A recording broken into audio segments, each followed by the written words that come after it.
అట్లాంటి బీజేపీ పరిపాలన కొనసాగించడము అంటే, కొనసాగించే అవకాశం మనం ఇవ్వడము అంటే మన దేశాన్ని నాశనం చేసుకోవడం. హిందూ, ముస్లిం, సిక్కు, క్రిస్టియన్, క్రైస్తవ, పార్సీ రకరకాల మతాలు సంవత్సరాలుగా, శతాబ్దాలుగా ఐక్యంగా అన్నదమ్ముల్లాగా జీవించినటువంటి దేశం మన దేశం. అట్లా జీవించినటువంటి రాష్ట్రం తెలంగాణ రాష్ట్రం, లేదా తెలుగు ప్రజలు. ముస్లిం అయినా, క్రిస్టి అయినా మన పక్కింట్లో ఉంటే అన్న, తమ్ముడు, వదిన, అక్క, చెల్లి అని పిలుచుకున్నాం తప్ప ద్వేషం లేని సమాజం మంది. అట్లాంటి సమాజంలో చిచ్చు పెట్టి, కులాల మధ్య, మతాల మధ్య చిచ్చు పెట్టి రావణకాష్టం రగిలించే దానికోసం ప్రయత్నం చేస్తున్న పార్టీ బీజేపీ పార్టీ. మీరు చూడండి, దేశంలో ఎక్కడైనా బీజేపీ అధికారంలోకి వచ్చింది అంటే దాని వెనక చరిత్ర చూడండి. ఆ రాష్ట్రంలో విపరీతమైన మత కక్షలు, అల్లర్లు జరిగినాయి, హత్యాకాండ జరిగింది. మీరు చూడండి చరిత్ర ఎక్కడైనా. ఒకసారి బీజేపీ అధికారంలోకి వచ్చింది అంటే అక్కడ దుర్మార్గమైనటువంటి మత వివక్షలు కొనసాగుతున్నాయి. మతాన్ని చీల్చి చెండాడేటువంటి, అంటే మైనారిటీల్ని చీల్చి చెండాడే జీవోలు వస్తున్నాయి, చట్టాలు వస్తున్నాయి, ఆ రకమైనటువంటి దాడులు జరుగుతున్నాయి. కాబట్టి గత అనేక శతాబ్దాలుగా ఐక్యంగా మన సమాజం బాగుండాలంటే బీజేపీ అధికారంలో ఉండకూడదు, ఉన్న అధికారం కూడా కొనసాగకూడదు. ఆ లక్ష్యం సిపిఎం పార్టీ కలిగి ఉంది. సిపిఎం పార్టీ యొక్క దేశవ్యాప్త రాజకీయ విధానం అది కలిగి ఉంది. ఆ విధానం ప్రకారం చూస్తే తెలంగాణ రాష్ట్రంలో గత సంవత్సర కాలంగా కేసీఆర్ గారి నాయకత్వంలో బీజేపీకి వ్యతిరేకంగా బ్రహ్మాండమైనటువంటి పోరాటం జరుగుతోంది.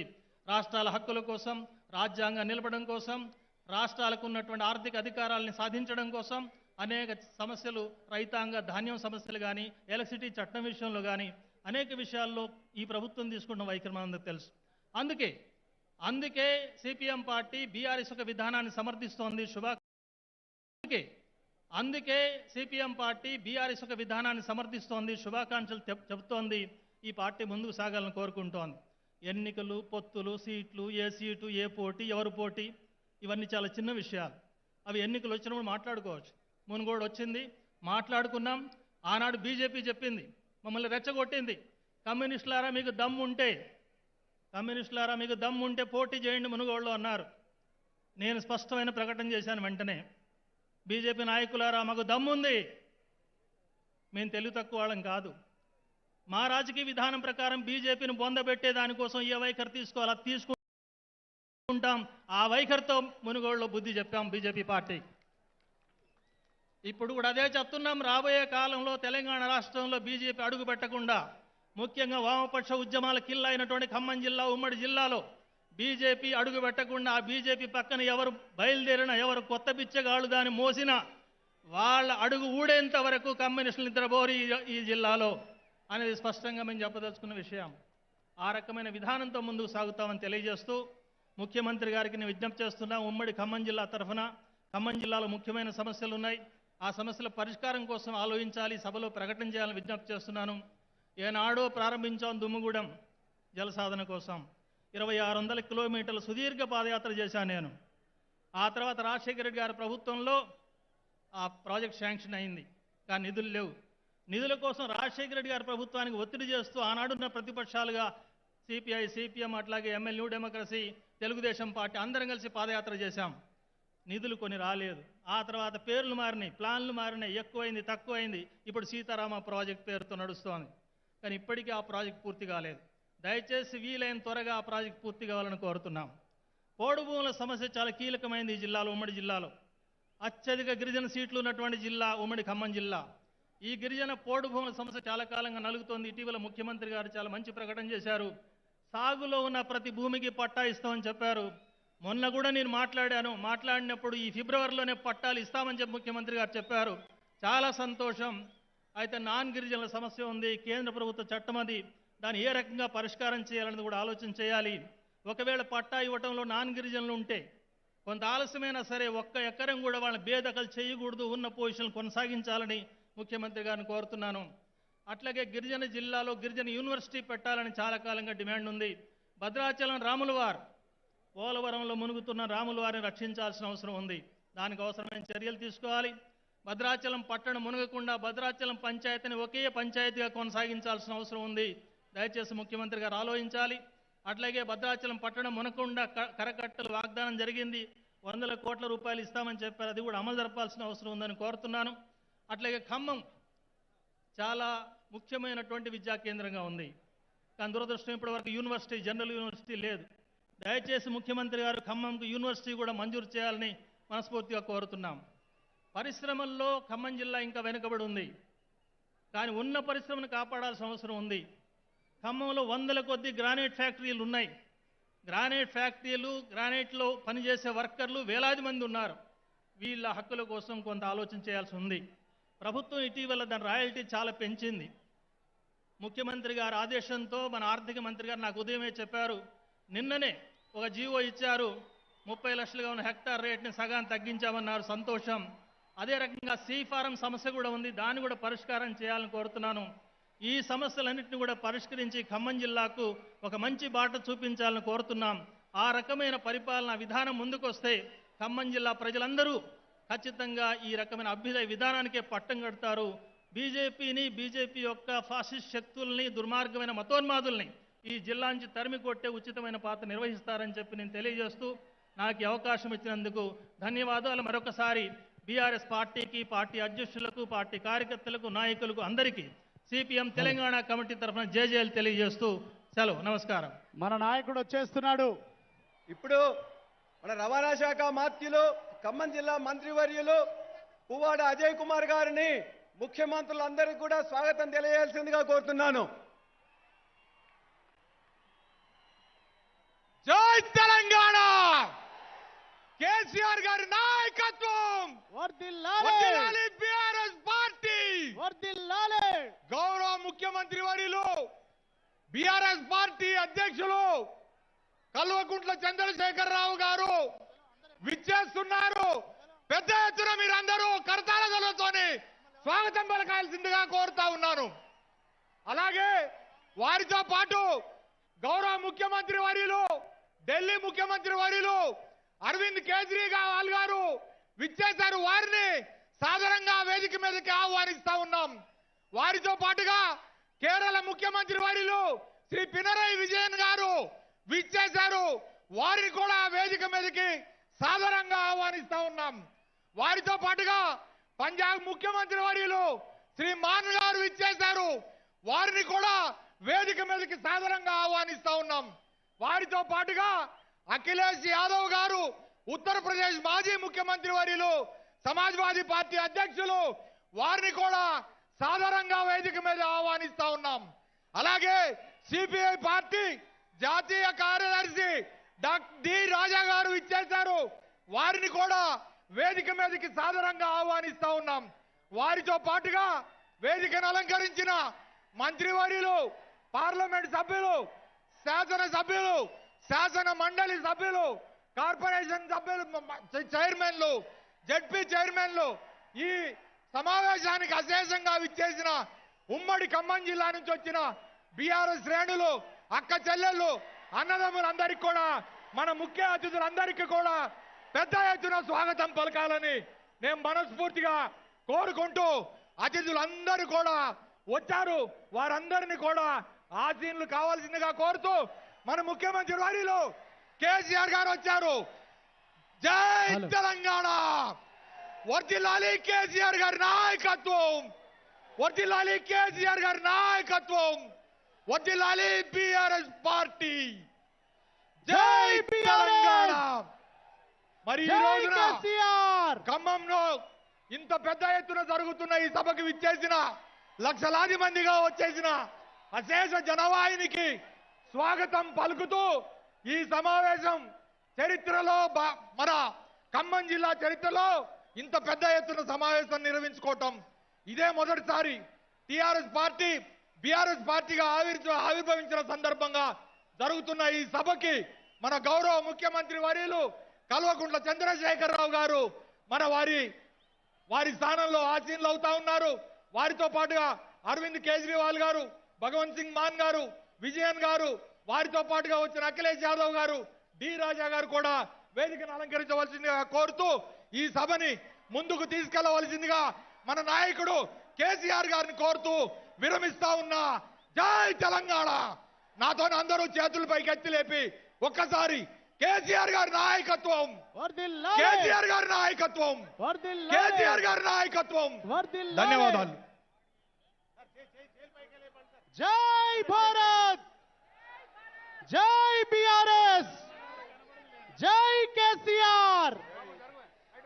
की नेता, కేసీఆర్ देश की नेता, కేసీఆర్ जय बीआरएस। జై బీఆర్ఎస్ बोलो स्वतंत्र भारत की జై जय भारत। జై భారత్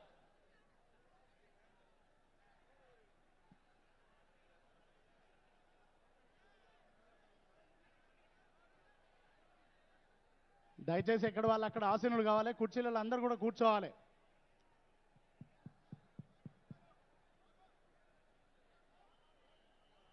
పువ్వాడ అజయ్ గారికి ధన్యవాదాలు. గౌరవనీయులు పెద్దలు, రాజకీయ కురువృద్ధులు, భీష్మాచార్యుల వంటి వారు కేరళ రాష్ట్రాన్ని తన అద్భుతమైన పరిపాలనతో చరిత్రలో లేని విధంగా రెండవసారి కూడా సిపిఎం పార్టీని విజయ తీరాల వైపు చేర్చి భారతదేశంలోనే అత్యంత సీనియర్గా ఉన్నటువంటి గౌరవనీయులు పెద్దలు కేరళ ముఖ్యమంత్రి గారు శ్రీ విజయన్ గారిని ప్రసంగించవలసిందిగా మనందరి తరఫున నేను విజ్ఞప్తి చేస్తా ఉన్నాను.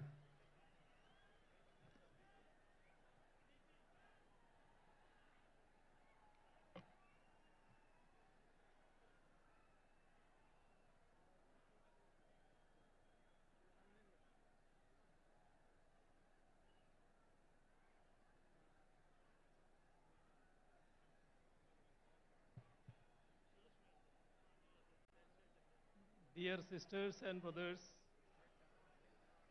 this Mammoth rally is being held at a time when the basic tenets of our constitution are facing a series of threats from the people who are at the helm of affairs at the center. At the outset, I congratulate the Chief Minister of Telangana for taking the initiative to have this sort of a people's movement and to involve the like-minded CMs and leaders of various states in this great endeavor, meant for the future of the people of this country. On this very same day, a newly built collectorate for the district of Khammam and the second phase of Kandivaluk, the universal eye screening program organized by the state government of Telangana, have been inaugurated.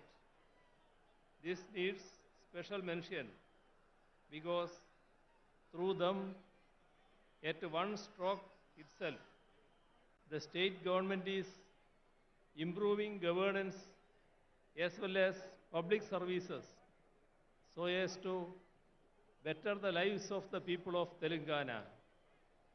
Let me state that Kerala and its people are with the state government of Telangana in all their pro-people initiatives. I have come to understand that decentralization of governance has been a hallmark of KCR Garu's administration. During the tenure of his government, collectorates have become state-of-the-art integrated district office complexes. All district departments are co-located in them for the convenience of people. And as far as the Kandivalak program goes, no such mass eye testing program has been conducted in the history of our country. Kandivalak means light for the eyes, or a torchlight showing the path. Today, with this public meeting, we are showing the path forward for the nation. It is a matter of great pride to once again be here in Telangana, the land of people's struggles. It is the heroic struggle of the peasants of Telangana in the late 1940s, which placed the issue of land reforms on the agenda of the country. Several such people's struggles taking up diverse issues were waged as part of our glorious national movement. It is subsequent to centuries-long such struggles that our country won its freedom from the colonizers. However, today we have a peculiar situation in which a political formation that was not part of our national freedom struggle is in power in the country. The followers of those who tendered unconditional apologies to the colonizers and promised to serve the imperial crown are at the helm of affairs today. They have been and remain antagonistic to the values of our anti-colonial struggle. Ideas such as secularism, democracy, federal structure, social justice, and equality were championed through it, and subsequently they were included in India's constitution so as to uphold the values championed by our freedom struggle. Since those in power now were not part of our collective struggles then, they do not know the values on which India has been built as a sovereign democratic republic.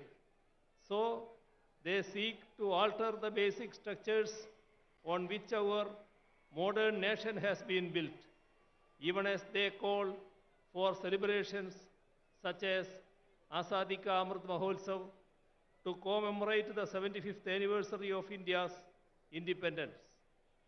Amidst the glam and glitter of these celebrations, they seek to undo the very foundations of our country, our democracy, and our constitution.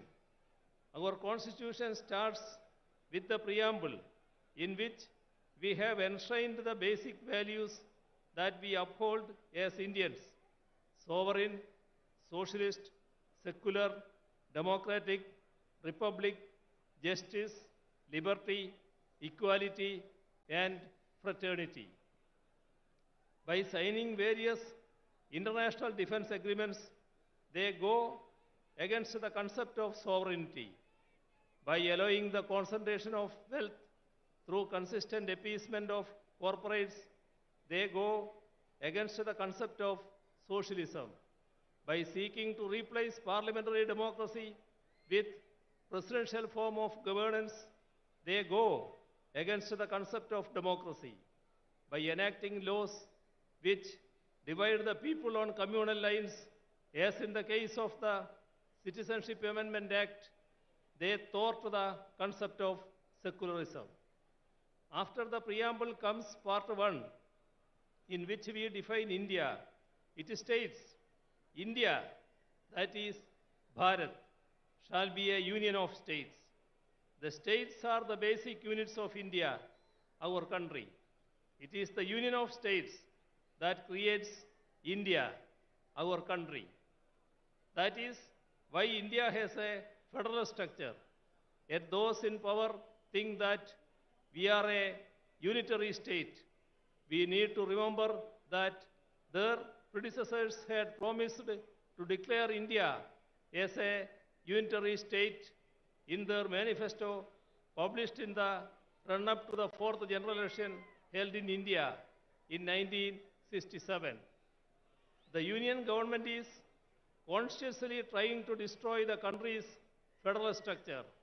Repeatedly, laws are being enacted by the parliament on subjects in the state list in the constitution, be it law and order, agriculture, cooperation, power, or so on. Bills that infringe upon the rights of the states are being enacted into laws, even without seeking the opinion of state governments. Even while entering into international agreements that affect the states, the union government does not inform state governments, let alone seek their consent. Slogans such as one nation, one tax, one nation, one uniform, one nation, one election are all attacks on federal structure. When states try to mobilize resources through additional alternative sources, the union intervenes and sabotages such moves. On the one hand, the right to avail loan is curbed, and on the other, the additional resources are sealed. Along with this, the funds that are made available to the state by the Constitution too are denied. Such attacks are most acute in the states that are ruled by governments that are opposed to the BJP RSS combine ruling the union. We are seeing it in Telangana as well as in Kerala. Attacks against the states' rights and powers are being carried out even by politically misusing the office of governor. Widespread efforts are on to take control of the higher education sector through the governors in their capacity as chancellors. Assent to legislations that have been enacted by the state legislatures are being withheld. Such affronts on the supremacy of state legislatures weaken not just our federal structure, but even our democracy too. Democracy should be protected if the values that we fought for are to be secured. We do not have any option but to resist these moves more unitedly. The weakening of our parliamentary democracy is evident in the way in which our parliamentary norms and precedents are being bulldozed. Bills are being passed without adequate discussions or calling for division in the parliament, and this weakens our parliamentary democracy. All ethics and norms of democracy are being violated. Governments that have come to power in the states by winning a majority in the assembly elections are being toppled through horse trading. Such unethical efforts to form governments in the states weaken the very foundations of our democracy, which is based on a multi-party system. Such a multi-party system is essential if we are to preserve and promote our diversities while remaining united as one. Unity in diversity is the most cherished of India's ideals. It is what has defined us as a nation right from the days of our freedom struggle. India's varied languages are the expressions of our diversities. Our mother tongues are part of our cultural identities. However, efforts are on to portray Hindi as the national language while sidelining all our native languages, be it Telugu or Tamil or Kannada or Malayalam or Bengali or Odia or Assamese or Punjabi or Urdu or Gujarati or Kashmiri and so on. Imposing Hindi by doing away with our mother tongues will affect the integrity of the nation. Even the independence of our judiciary is being attacked. The statement of the 2.2% to 0.8% infrastructure sector has declined from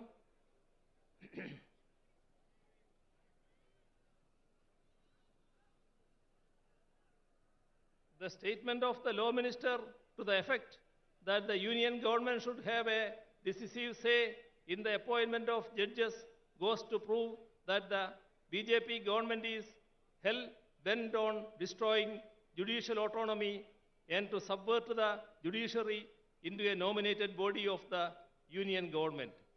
The Chief Justice himself has resisted the move, and it is commendable that the judiciary in general and the Supreme Court in particular have taken a firm stand, keeping the spirit of the independence of judiciary high.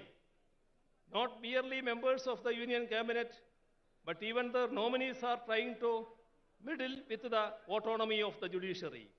Last week, the Vice President attacked the Supreme Court for striking down the NJAC Act of 2015.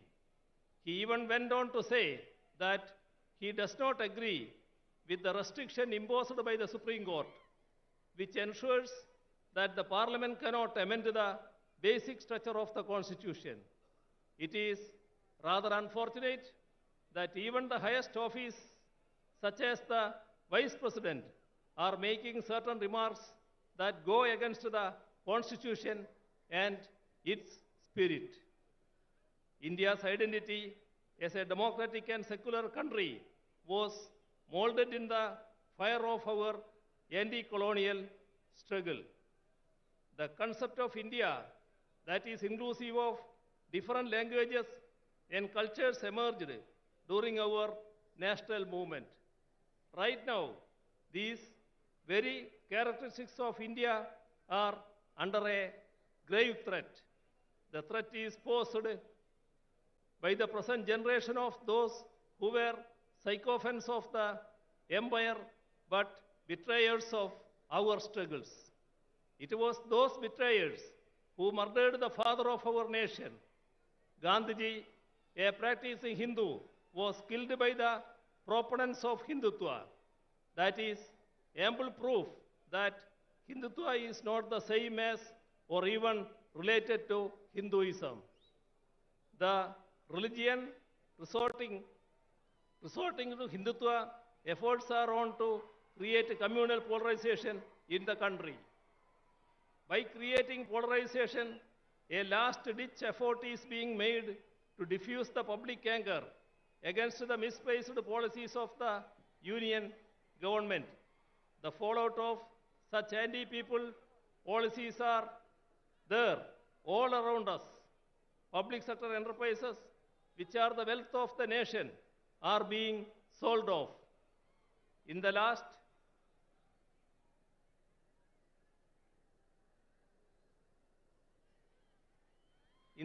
budget alone, rupees 65,000 crores was sought to be raised through their sale. They say that they do not have money to provide relief to the ordinary people, but they have written off corporate loans to the tune of rupees 11 lakh crores in the last 5 years alone. This amount would have sufficed to ensure food security to the entire people of the nation. The MGNREGS envisaged by the left as a scheme to aid the rural population in their distress is being scuttled. Allocation for it and work days are under it are repeatedly being cut down. The country's development is in doldrums. Figures denote that DGP growth has declined from 7.4% to 4.7%. Industrial growth has plummeted from 2.2% to 0.8%. Infrastructure sector has declined from 19.4% to 9.8%. With regard to foreign exchange reserves too, the country is headed for trouble. Our forex reserves have shrunk from 642.2 billion in 2021 to 528.37 billion US dollar last October. The constant rise of petroleum prices has pushed the people's lives into misery. All this has made life extremely difficult for the common man. There is a sharp increase in hunger and poverty. In the global hunger index, we are 107th among 121 nations around the world. 80% of the people pushed into poverty because of COVID are in India. Imposition of GST on essential articles has spiked price rise. Last year, India's wholesale inflation has touched a 3-decade high. Price rise is as high as 39%. Even amidst such dire circumstances, welfare measures for the poor are being denied. Atrocities are being committed against minorities, women, SCs, and STs. The idea of equality is given a go-by. Laws such as CAA, which seeks to alter our secular polity into a religious state, are being introduced. The main issues of the ordinary and the poor are related to their livelihoods. To create better living conditions, we need to forge the unity of the ordinary and the poor. People's unity has to emerge against the communal agenda that seeks to divide us. It is our duty to resist the backward march of our nation. As far as Kerala goes, we are resisting both communalism and neoliberalism, which are pushing our people into miseries. We are ensuring development and welfare in a communal tension-free atmosphere so that our people can enjoy the fruits of progress and lead peaceful lives. I hope that today in Khammam, the land of people's resistances, we will have the beginning of a new resistance, a resistance to secure the ideals that we fought for in our freedom struggle, a resistance to protect our secularism, our democracy, our constitution, and thereby our nation. I conclude by once again extending greetings to all of you gathered here. Thank you. ధన్యవాదాలు. Sound ఎక్కువ చేయవా బాబు? ఒక్కసారి అందరూ చప్పట్లు కొట్టాలి. ఇప్పుడు వద్దా నువ్వు కూర్చో. విజయన్ గారు కేరళలో ఒక అతి ముఖ్యమైనటువంటి ఫంక్షన్ను వారు అటెండ్ చేయాల్సింది. ఇప్పుడు త్రివేంద్రం వరకు వెళ్ళి వారికి ప్రత్యేకంగా ఏర్పాటు కూడా చేయడం జరిగింది. కొద్దిగా ఓపిక అవసరం మనకు. హిందీ ఇంగ్లీష్ ఉపన్యాసాలు కూడా వినడం మనం నేర్చుకోవాలా. ఇప్పుడు విజయన్ గారిని మనం సాదరపూర్వకంగా సత్కరించి పంపడం మన బాధ్యత కాబట్టి వారిని ఇప్పుడు సాగనంపాలి. కాబట్టి మనందరి పక్షాన నేను మీ అందరి చప్పట్ల మధ్య వారికి సన్మానించి సత్కరించి మన జ్ఞాపకనిచ్చి పంపిద్దాం.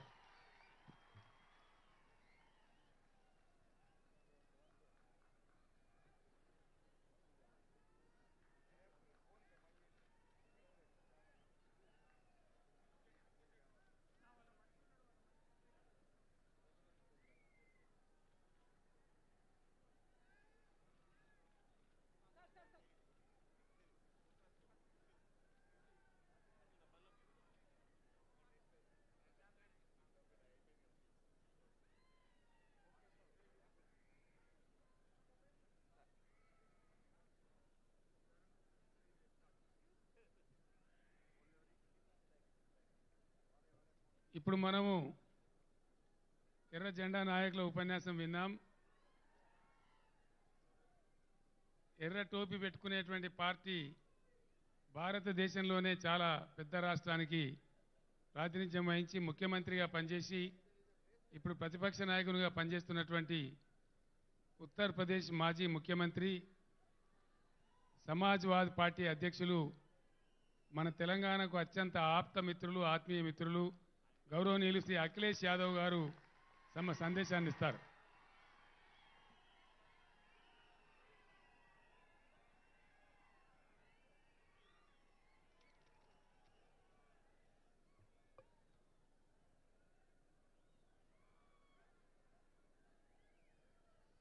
हमारे साथ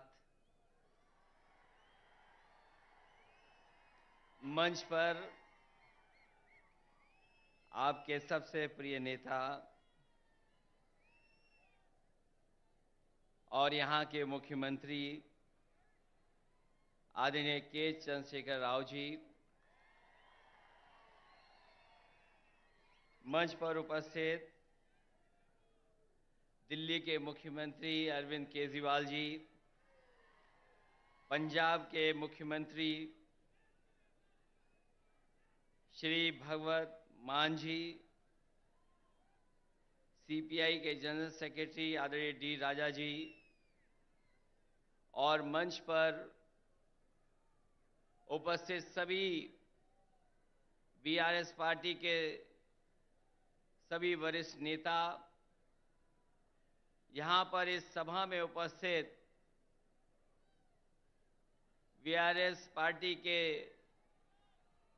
संगठन के सभी पदाधिकारी, मिनिस्टर्स, सांसद, विधायक, सभी नेता और बड़ी संख्या में, जहां तक मैं देख सकता हूं मुझे लोग ही लोग दिखाई दे रहे हैं, सर दिखाई दे रहे हैं। मैं अगर बाईं तरफ देखता हूं, मुझे लोग ही लोग दिखाई दे रहे हैं, सर दिख रहे हैं।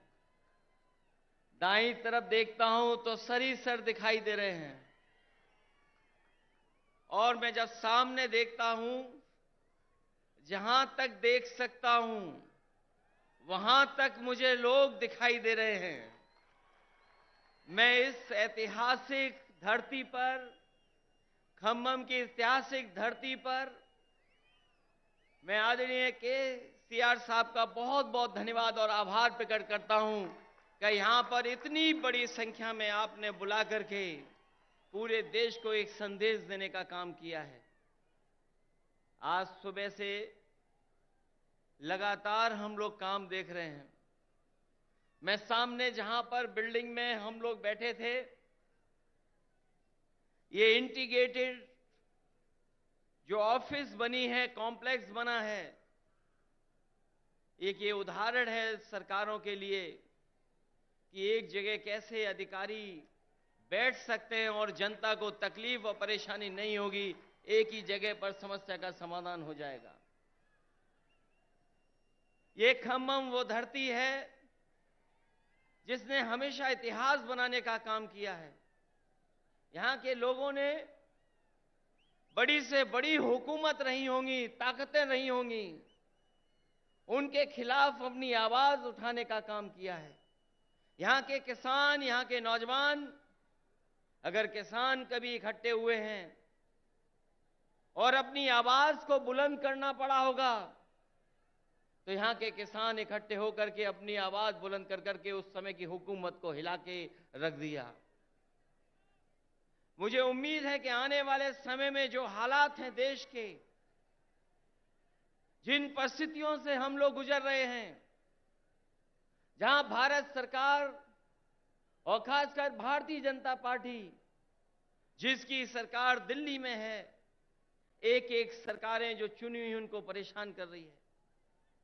चाहे वो आपकी सरकार हो और चाहे आपके बीआरएस की पार्टी की सरकार हो, जो सहयोग और जो मदद और जो लोकतंत्र में सम्मान मिलना चाहिए वो सरकार सम्मान नहीं दे पा रही। समय समय पर रुकावट कैसे पैदा हो, नेताओं को कैसे परेशान किया जाए, उनके खिलाफ क्या साजिश की जाए, उनके विपक्ष के लोग जो उनके सामने खड़े होकर के सवाल पूछते थी कि हटेगी नहीं, अब तो वो स्वयं स्वीकार कर रही है कि अब 400 दिन हैं। जो सरकार अपने दिन गिनने लगे, जो सरकार अपने दिन बताने लगे, समझ लो ये 400 दिन बाद सरकार रुकने वाली नहीं है। अब तो 399 दिन बचे हैं।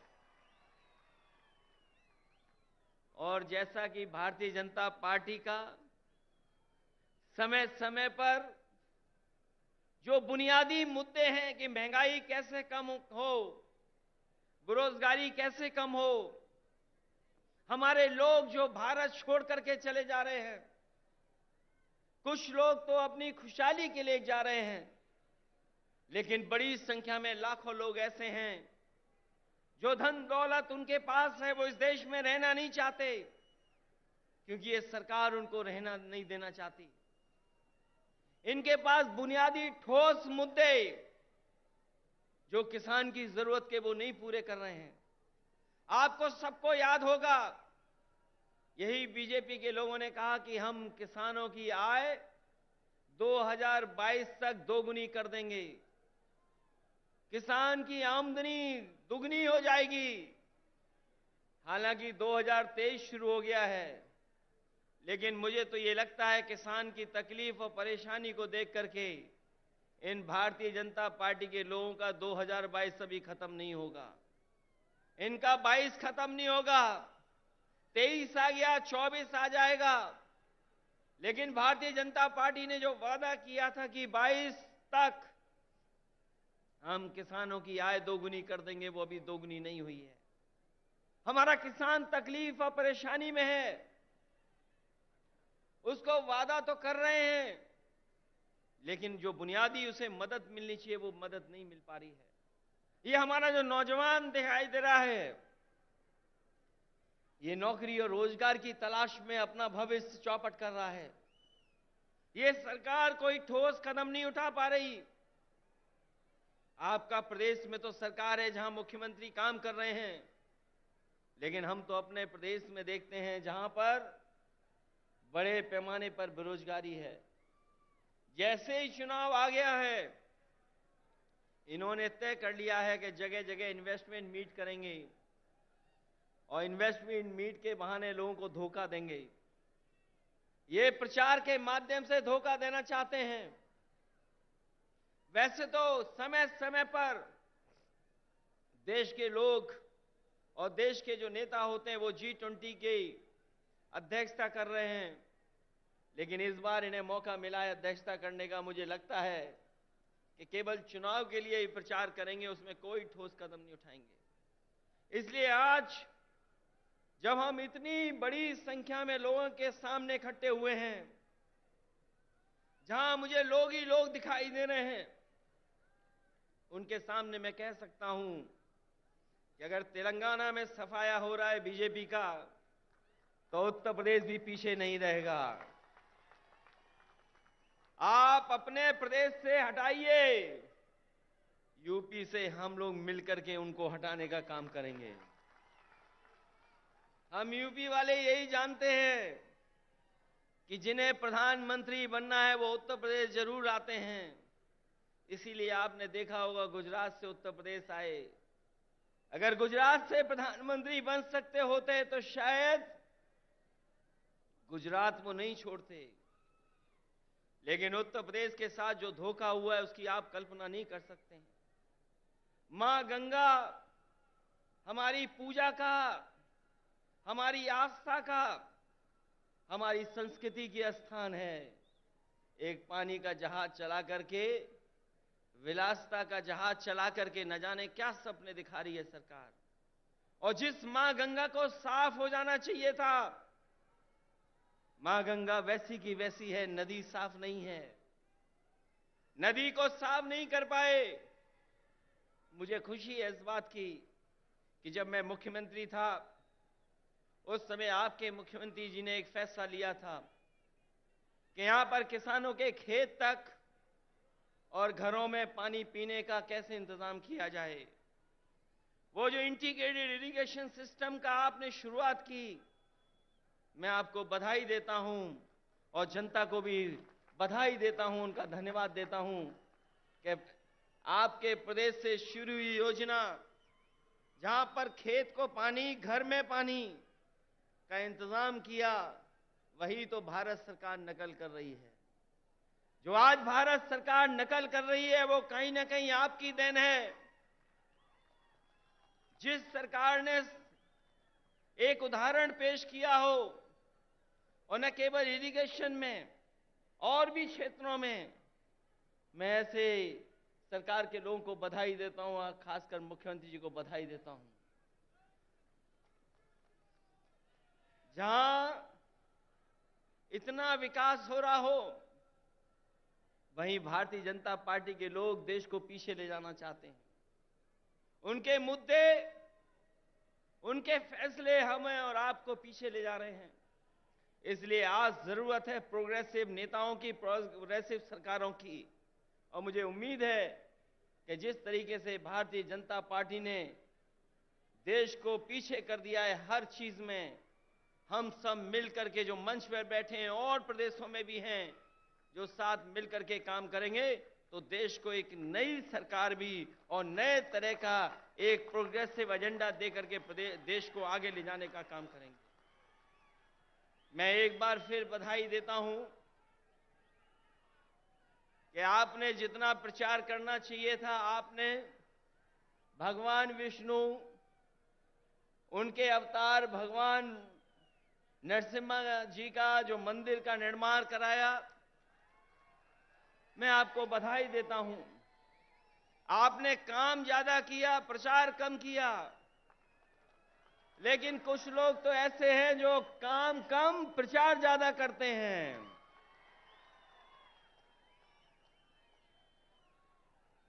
इसलिए जब अभी हम लोगों ने त्योहार भी मनाया है, हमारे यहां मकर संक्रांति का त्योहार तब मनाया जाता है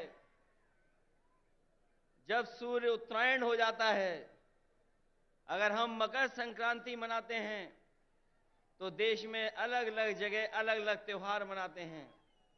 अगर सूर्य उत्तरायण हुआ है तो राजनीति दक्षिणायन चली गई है, और उत्तरायण से अगर कोई चीज शुरू हुई है और अगर दक्षिणायन राजनीति शुरू कर रहा है तो मुझे उम्मीद है कि आने वाले समय में बदलाव देश में आएगा और देश में एक नई सरकार होगी।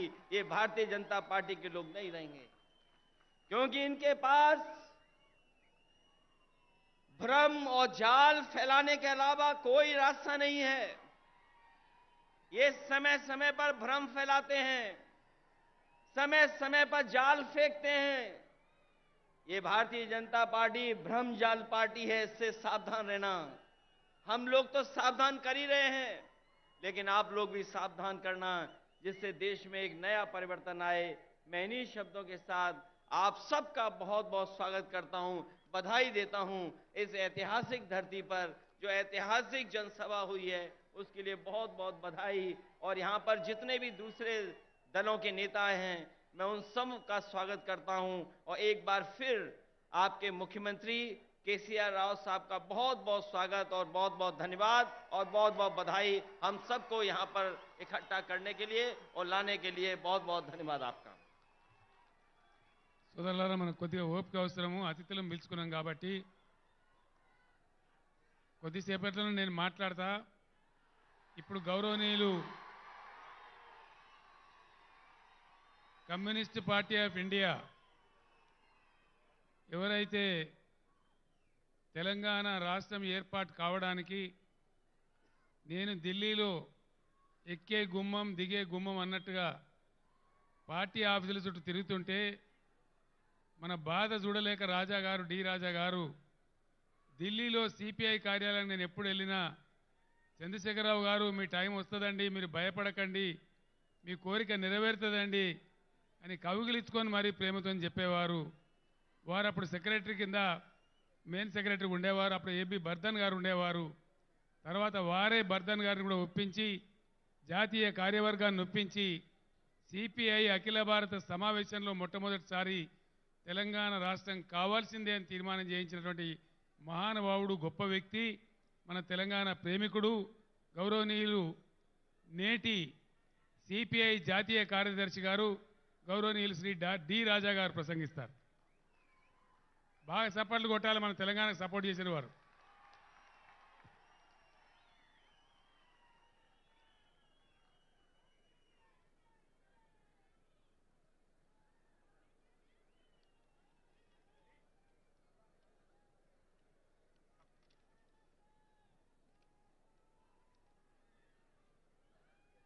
Respected Telangana Mukhyamantri KCR Garu, Kerala Mukhyamantri Pinarayi Vijayan Garu, Delhi Mukhyamantri Arvind Garu, Punjab Mukhyamantri Man Garu, UP का माजी मुख्यमंत्री अखिलेश गारू, मंच पर बैठे हुई नेतागर, सोदर सोदरलारा, ఫ్రెండ్స్, కామ్రేడ్స్, మీరు అందరికీ చాలా నమస్కారం.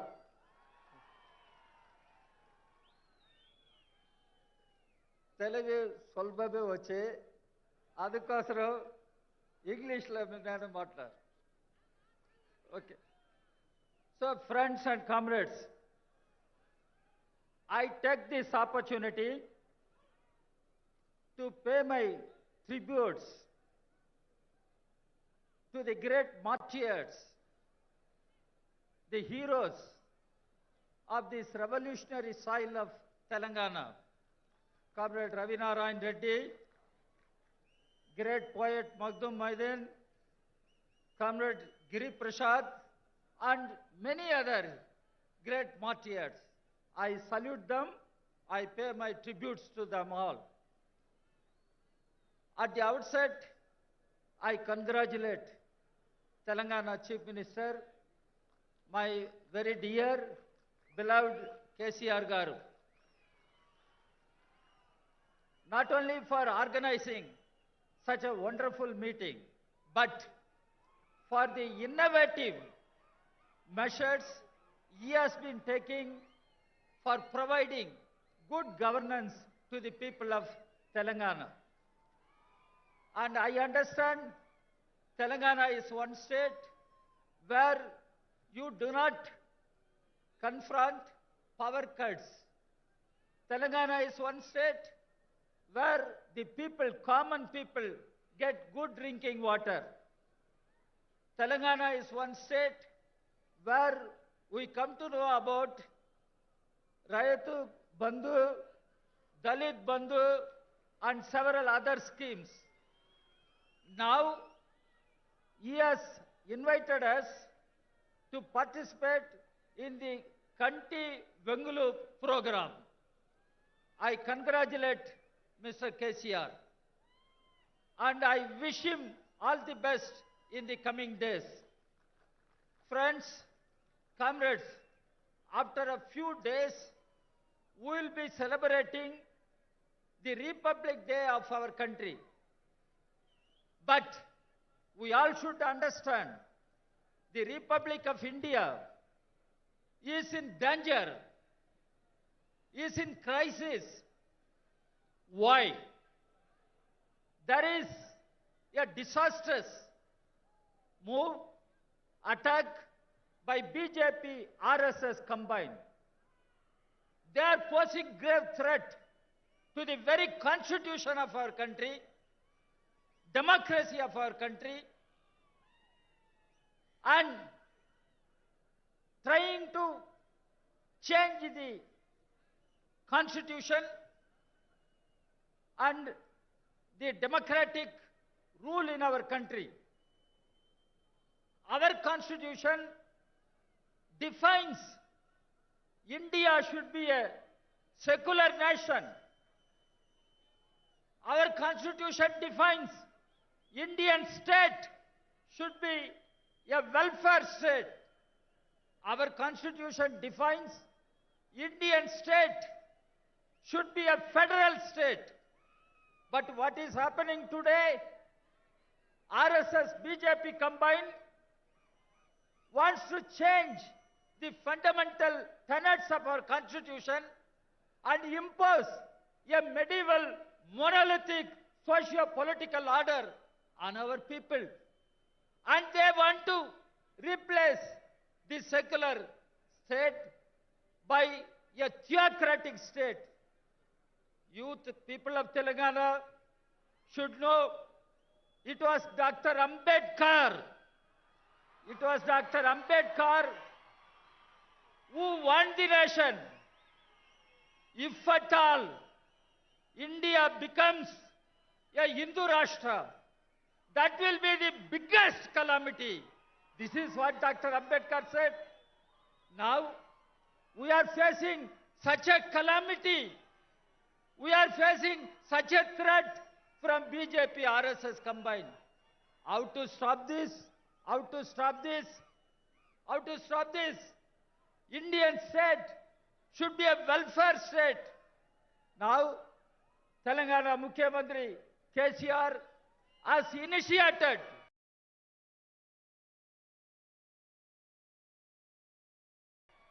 several innovative measures. To them, these are the basic issues of our people. How to provide education, how to provide health care, how to provide employment, how to provide housing, how to provide food. Let us come together. Let us fight on this agenda. And we can defeat BJP RSS. But because the BJP RSS, Modi spoke, bola, Modi kya bola? सबका साथ, सबका विकास. अभी क्या हो रहा? मोदी आपका साथ नहीं है, किसान का साथ नहीं है, मजदूर का साथ नहीं है, गरीब लोग का साथ नहीं है. मोदी सिर्फ अडानी का साथ है, अंबानी का साथ है, टाटा बिरला का साथ है. क्या वेलफेयर स्टेट है? इसलिए हम लोग अभी एक साथ आना चाहिए. And India, being a republican constitution and a federal country, what is happening? Pinarayi Vijayan garu bola, how governors are used. In Telangana, we have been watching the Telangana governor is confronting the elected chief minister of Telangana, KCR garu. In Delhi, my good friend Arvind Kejriwal is sitting. The Lieutenant Governor of Delhi is confronting the elected Chief Minister of Delhi. In Tamil Nadu, the Governor is confronting the elected Chief Minister of Tamil Nadu. In Kerala, the Governor is confronting the elected Chief Minister of Kerala. Why it is happening? BJP, RSS, they do not believe in the federal system of our governance, and they want to impose a unitary system. They want to build India as a single-dimensional country. After all, we are a country with tremendous diversities, and we must be happy. India is a diverse country. We must celebrate the diversity of our country. But BJP, RSS, they do not believe in diversity. That is why they talk about unitary system, unitary governance. One nation, one culture. One nation, one religion. One nation, one election. One nation, one tax. One nation, where it will end. One nation, one party, one nation, one leader. This is not danger. I am asking you, is it not danger to our republic? How to stop this? How to stop this? We will have to fight against BJP, RSS combined.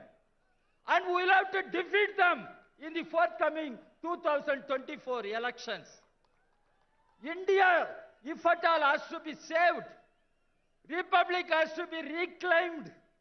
Republic has to be saved. BJP, RSS combined should not be in power. They must be thrown out of power. This is what the message should go from this Khammam, a revolutionary center of Telangana. This message should go. I appeal to all secular democratic parties who are present here, who are not present here. I appeal to all of them. Understand the emerging threat. Understand the disaster we are facing. How to save India. How to save our constitution. How to save our democracy. Unless we come together. We fight together. We try to defeat the BJP, RSS combined. It is possible, my friends and comrades, when country was a colony, we all fought together. We liberated our motherland, our country from British rule. Today, when our country is at a critical moment in history, we can fight, we can defeat BJP, RSS, we can liberate India from BJP rule. We fought, we made supreme sacrifices, we liberated country from British rule. Now we can fight BJP, we can defeat BJP, we can liberate India from BJP rule. Do you agree with me? This is what we are asking. This is not just a formal meeting.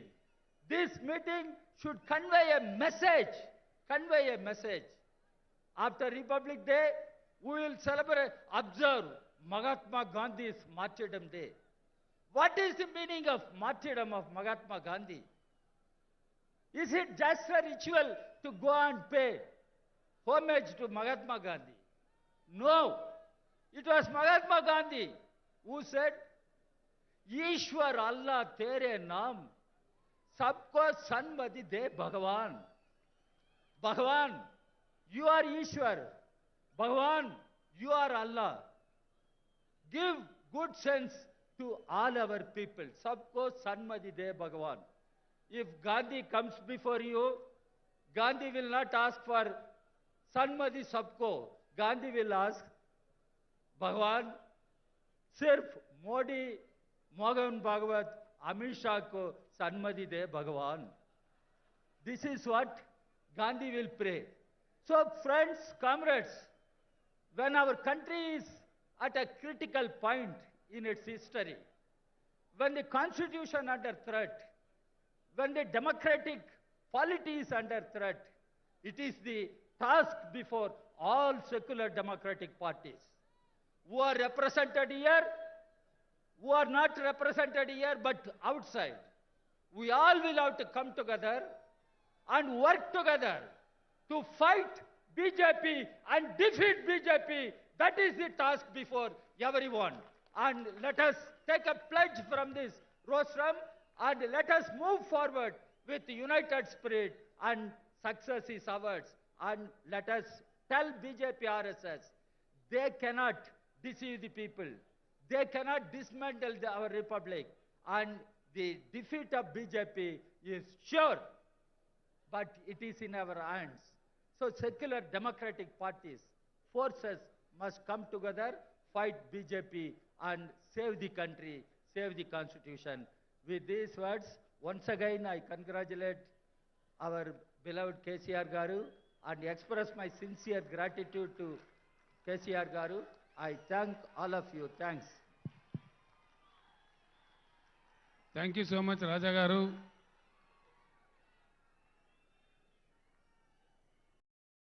Arvind Kejriwal గారి నాయకత్వంలో 2 సార్లు parliament సభ్యునిగా గెలవడమే కాదు, ఒక చిన్న కుటుంబం నుంచి వచ్చి ఆమ్ ఆద్మీ పార్టీలో అంచెలంచెలుగా ఎదిగి కేజ్రీవాల్ గారి ఆశీస్సులతో నేడు పంజాబ్ రాష్ట్రానికి ముఖ్యమంత్రిగా ఉన్నటువంటి శ్రీ భగవంత్ సింగ్ మాన్ గారు ప్రసంగించవలసిందిగా నేను కోరుతూ ఉన్నాను.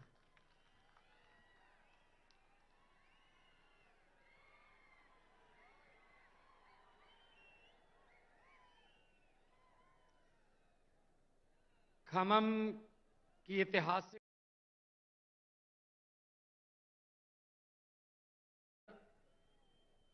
मौजूद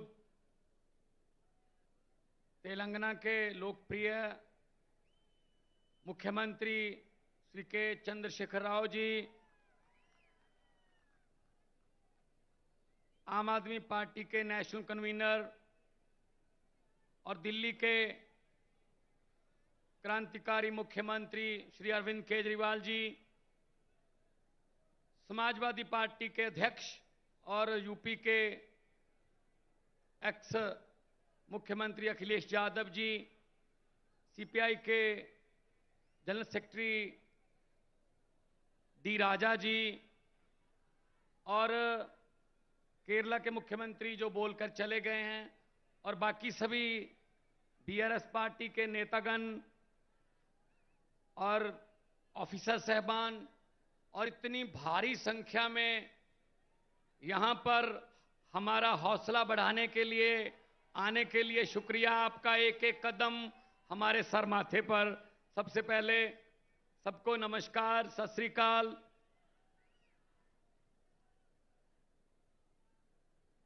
आज एक बड़ा अच्छा प्रोग्राम देखा जिसमें लोगों की आंखों का चेकअप होता है। बहुत बड़े लेवल पर चश्मे बांटे जा रहे हैं और बहुत ही प्रभावशाली प्रोग्राम था जो देखने को मिला। बहुत कुछ सीखने को भी मिला। लेकिन मैं तेलंगाना के मुख्यमंत्री जी को कहूंगा कि अगर इतनी भीड़ हो तो इसके लिए भी कुछ स्पेशल चश्मे बनाएं ताकि देख सकें हम भी। वो दूर तक नजर जाती है तो लोग ही लोग नजर आ रहे हैं। ये आपका प्यार है। आपने घर से पहला कदम जब इस रैली की तरफ, इस फंक्शन की तरफ बढ़ाया, वो पहला कदम बदलाव का कदम था। आपका यहां पे आना इस बात का सबूत है कि आप देश को प्यार करते हैं। आपको चिंता है कि देश कहां जा रहा है। आपको इस बात का ज्ञान है कि देश नफरत की राजनीति को बर्दाश्त करने वाला नहीं है। ये देश एक गुलदस्ता है, अलग अलग रंगों के फूल हैं, लेकिन कुछ लोग चाहते हैं कि गुलदस्ते में सिर्फ एक ही रंग के फूल हों। ये हो नहीं सकता। ये हो नहीं सकता। जिस गुलदस्ते में सिर्फ एक ही रंग के फूल हों उसको ज्यादा देर देखा नहीं जाता। असल में फूलों की रंग की जो विभिन्नता है वही उसको गुलदस्ता बनाती है। तो आज देश क्या मांग रहा है? देश मांग रहा है रोजगार। Youngest country on the earth India, Bharat, लेकिन युवा बेरोजगार हैं। इन्होंने वादा किया था 2 करोड़ रोजगार हर साल पैदा करने का, वो भी जुमला निकला। इन्होंने वादा किया था किसानों की आमदनी दुगनी करने का, जुमला निकला। इन्होंने कहा था बहुत हुई महंगाई की मार, जुमला। इन्होंने कहा था 15 लाख हर घर के खाते में आ जाएगा, जुमला। तो भारतीय जुमला पार्टी बीजेपी जो है वो देश को मिसलीड कर रही है। वो हर चीज हथियाना चाहते हैं। ये भी मेरा हो जाए, ये भी मेरा हो जाए। जिस राज्य में जीतते नहीं हैं लोगों द्वारा, वहां पे बाई इलेक्शन द्वारा जीत जाते हैं। इस्तीफा दिलवा लो, खरीद लो बंदे, एमएलए खरीद लो। मतलब हिम्मत देखो। आम आदमी पार्टी ने एमसीडी चुनाव में 250 में से 134 सीटें जीती, बहुमत है, लेकिन फिर भी कह रहे हैं जितनी मर्जी आ जाए मेयर हमारा बनेगा। ये क्या बात हुई भाई? ये लोकतंत्र है? ये तो लूट तंत्र है। ये लूट तंत्र है। लेकिन इनको ये नहीं पता, इनको ये नहीं पता कि वक्त बहुत बड़ी चीज होता है। वक्त राजाओं से भीख मंगवा देता है वक्त, और भिखारियों के सर पे ताज टिका देता है वक्त। वक्त बहुत बड़ी चीज होता है। और ये पब्लिक है, सब जानती है। लोग जब चाहें आदमी अर्श पर और ऊपर जाके ये बीजेपी वालों की तरह अहंकार करे तो लोग कहते हैं आजा बेटा फर्श पर। बहुत बड़े बड़े उतारे हैं भाई साहब, बहुत बड़े बड़े। हुकूमत वो करते हैं जिनका दिलों पर राज होता है। हुकूमत वो करते हैं जिनका दिलों पर राज होता है। यूं कहने को तो मुर्गे के सर पे भी ताज होता है। तो हुकूमत लोग जिसको दिल में जगह देते हैं उसकी होती है। ये छीनी नहीं जा सकती, ये खरीदी नहीं जा सकती। लोगों का प्यार खरीदा नहीं जा सकता। लोगों के प्यार की किसी करेंसी में कोई कीमत नहीं है। अभी जब से मैंने होश संभाला है, हर 15 अगस्त को लाल किला से तत्कालीन प्रधानमंत्री भाषण देते हैं। मैं भी सुनता था। आज तक वही भाषण, अफसरों का लिखा लिखाया, रटा रटाया भाषण, लाल किला के सामने से बेरोजगारी पर चिंता व्यक्त, महंगाई पर थोड़ी ज्यादा चिंता व्यक्त, आतंकवाद पर सबसे ज्यादा चिंता व्यक्त, और 15 अगस्त खत्म। मैं उनको कहना चाहता हूं, मेरे देश के वारिसों, अगर देश की 130 करोड़ जनता की किस्मत नहीं बदल सकते, कम से कम भाषण तो बदल लो। अब तो लाल किले के कबूतरों को भी भाषण याद हो गए होंगे। कुछ तो नया कर दो, नहीं करते। अपने आप बारी आ जाती है, लोगों के पास कोई रास्ता ही नहीं था। पंजाब में ऐसी चल रहा था, 5-5 साल की बारियां चल रही थी, लेकिन तीसरा बदलाव आया आम आदमी पार्टी के रूप में। 117 में से 92 सीटें पंजाब में आई, पहली बार 92 सीटें आई किसी पार्टी की। और बड़े बड़े जो अपने आप को कहते थे हमें कोई हरा ही नहीं सकता, पूरे का पूरा खानदान हरा दिया उनका। भाई साहब, ये पब्लिक है। और इनका क्या काम है? इनका काम है लूटना। सब कुछ बेच दिया, जहाज बेच दिए, एयरपोर्ट बेच दिए, नदियां बेच दी, LIC बेच दी, रेलवे बेच दी, सिर्फ मीडिया खरीदा बस, बाकी सब कुछ बेचा है। तो इसलिए मैं कहना चाहता हूं कि ये सिर्फ अपनों के बारे में सोचते हैं, अपने दोस्तों के बारे में सोचते हैं, जनता का कोई फिक्र नहीं है इनको।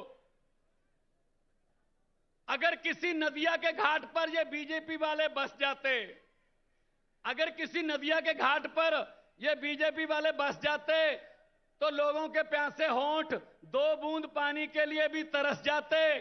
गनीमत है, शुक्र है कि मौसम पर हुकूमत चल नहीं सकती, वरना सारे के सारे बादल भी इनके खेतों में ही बरस जाते। सब कुछ अपने लिए।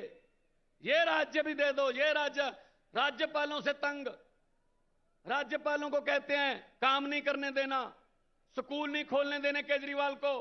केजरीवाल अगर चाहे कि मैं टीचरों को फिनलैंड जाके ट्रेनिंग दिलवा के दिल्ली के बच्चों के लिए लेटेस्ट शिक्षा का प्रबंध करूंगा, कहते नहीं जा सकते, यहीं रहो। और जब वैसे केजरीवाल के स्कूलों के बारे में कोई फाइल नहीं आगे बढ़ती कि अच्छे हो जाएं, जब ट्रंप की पत्नी ने कहा मैंने सरकारी स्कूल देखने हैं, तब केजरीवाल वाला स्कूल दिखाना पड़ा, क्योंकि पता था उनको कि हमारे वालों में कुछ है नहीं, इधर वाला दिखा देते हैं। तो ये है इनका भारत का एजेंडा। तो मैं यही कह रहा हूं, काम हो सकता है अगर नीयत अच्छी हो। यहां आए हैं, कुछ सीखने आए हैं। ये वाला कार्यक्रम, ये आंखों का, क्योंकि पंजाबी में कहावत है, दंद गए ता स्वाद गया, अखां गईयां ता जहान गया। दांत गए तो स्वाद गया, आंखें गई तो जहान गया। तो ये प्रोग्राम बहुत ही अच्छा, हम तो सीख के गए हैं। पंजाब में भी मैं इसी तर्ज पर शुरू करूंगा सारा प्रोग्राम। ये अच्छी चीज कहीं से भी सीखी जा सकती है, अच्छी चीज कहीं से भी सीख लो। ये नॉलेज शेयरिंग का जमाना है, स्टार्टअप का जमाना है, दुनिया गांव बन गई है, कहीं से भी कुछ भी सीख लो। तो मैं तो आज आपको ये कहने के लिए आया हूं और बधाई भी देने आया हूं आपके मुख्यमंत्री जी को, जिन्होंने संघर्ष किया और तेलंगाना के लिए संघर्ष किया, और तेलंगाना देश में चमक रहा है। और देश, क्योंकि देश जो है वो रंग बिरंगे फूलों का देश है। मैंने पार्लियामेंट में बोला था, ये कह रहे थे, डिबेट चल रही थी, 2-2 घंटे के भाषण दे रहे थे ये बीजेपी वाले, इस समाज को ये, इस समाज को ये बरादरी, ये समाज। मैंने कहा जी मुझे टाइम दे दीजिए, कहते टाइम है नहीं। मैंने कहा जी 30 सेकंड दे दीजिए स्पीकर साहब। कहते 30 सेकंड में क्या बोलोगे? मैंने 30 सेकंड में बोला। 30 सेकंड में मैंने कहा कि लंबे सफर को मीलों में मत बांटिए, लंबे सफर को मीलों में मत बांटिए, कौम को कबीलों में मत बांटिए। एक बहता दरिया है मेरा भारत देश, इसको नदियों और झीलों में मत बांटिए। सब कुछ आ गया इतने में, यहां ना पहुंचे रवि वहां पहुंचे कवि। तो पंजाब में 100 मोहल्ला क्लिनिक 15 अगस्त को बना दिया था, 26 जनवरी तक 400 और 500 मोहल्ला क्लिनिक बन गए। स्कूलों का कायापलट कर रहे हैं, एजुकेशन की तरफ ध्यान दे रहे हैं। करप्शन हमने लगभग बंद कर दी और पकड़ पकड़ के इनके कांग्रेस के जो करप्ट नेता थे वो जेल में हैं। और कांग्रेस के बारे में तो ये मशहूर हो गया अब कि कांग्रेस किसी भी स्टेट में चेंज नहीं है, एक्सचेंज है। वो तो बस किसी की 2-4 एमएलए कम हैं तो कांग्रेस से खरीद लो, बहुमत जरा और तगड़ा करना है तो इधर से खरीद लो। वो तो कांग्रेस को तो अपने ऑफिस पे लिख लेना चाहिए, यहां पर लोगों द्वारा जिताए गए विधायक सस्ते रेटों पर बेचे जाते हैं। ये हालत है उनकी। उनका भी उतना ही कसूर है इस देश की बर्बादी में, जो आजकल चल रही है बर्बादी। तो देश नंबर 1 बनाना है ना। सब कुछ दिया इस देश को भगवान ने, हर किस्म का मौसम दिया, पहाड़ दिए, नदियां दी, कोयला दिया, मारूथल, पानी, समंदर, क्या और इतने मेहनती लोग 130 करोड़। बस एक चीज नहीं दी, सच्ची नीयत वाले नेता बहुत कम दिए हैं। सच्ची नीयत वाली सरकार आ गई देश में, यही देश नंबर 1 बनेगा, यही देश नंबर 1 बनेगा। और मैं आखिर में 2 नारे लगवाऊंगा। शहीद आजम भगत सिंह, राजगुरु सुखदेव जब अंग्रेजों के साथ लड़ रहे थे आजादी के लिए, तब वो नारा लगाते थे और उस नारे से अंग्रेजों की महलों की खिड़कियां कांप जाती थी। दोनों हाथ ऊपर करके नारा लगाना है, उनकी आत्मा को भी सुकून मिलेगा। चलो हैं अभी खम्मम में लोग जिन्होंने हमारा इनकलाब का नारा दिया बुझने नहीं दिया। इस दिए में चाहे हमें तेल की जगह अपना खून डालना पड़े, लेकिन इनकलाब का दिया बुझने नहीं देना। दोनों हाथ ऊपर उठाकर इनकलाब इनकलाब। लोगों को अक्सर कहते सुना है जिंदा रहे तो फिर मिलेंगे। लोगों को अक्सर कहते सुना है जिंदा रहे तो फिर मिलेंगे, लेकिन इस पंजाबी दिल ने कहा है मिलते रहे तो जिंदा रहेंगे। बहुत बहुत धन्यवाद, बहुत बहुत मुबारकबाद आपको, बहुत बहुत शुक्रिया। ఇన్కిలాబ్ గురించి అద్భుతంగా, ఎందుకంటే భగత్ సింగ్ గారి గడ్డ నుంచి వచ్చారు కాబట్టి ఆ పౌరుషాన్ని మనకు చూపించారు భగవంత్ సింగ్ మాన్ గారు, వారికి ధన్యవాదాలు. ఇప్పుడు అనునిత్యం బీజేపీ రాక్షస పాలనతోని సంఘర్షించే వ్యక్తి, అనునిత్యం చాలా ఇబ్బందులకు గురవుతూ కూడా తన గరిమను, ఢిల్లీ ప్రజల ఆత్మగౌరవాన్ని కాపాడిన వ్యక్తి, ప్రజల యొక్క హక్కుల కోసం, అనేక రకాల హక్కుల కోసం పోరాడి చేసినటువంటి వ్యక్తి ఢిల్లీ ముఖ్యమంత్రి గారు గౌరవనీయులు శ్రీ అరవింద్ కేజ్రీవాల్ గారు. వారి సందేశం ఇవ్వాలని కోరుతున్నాం.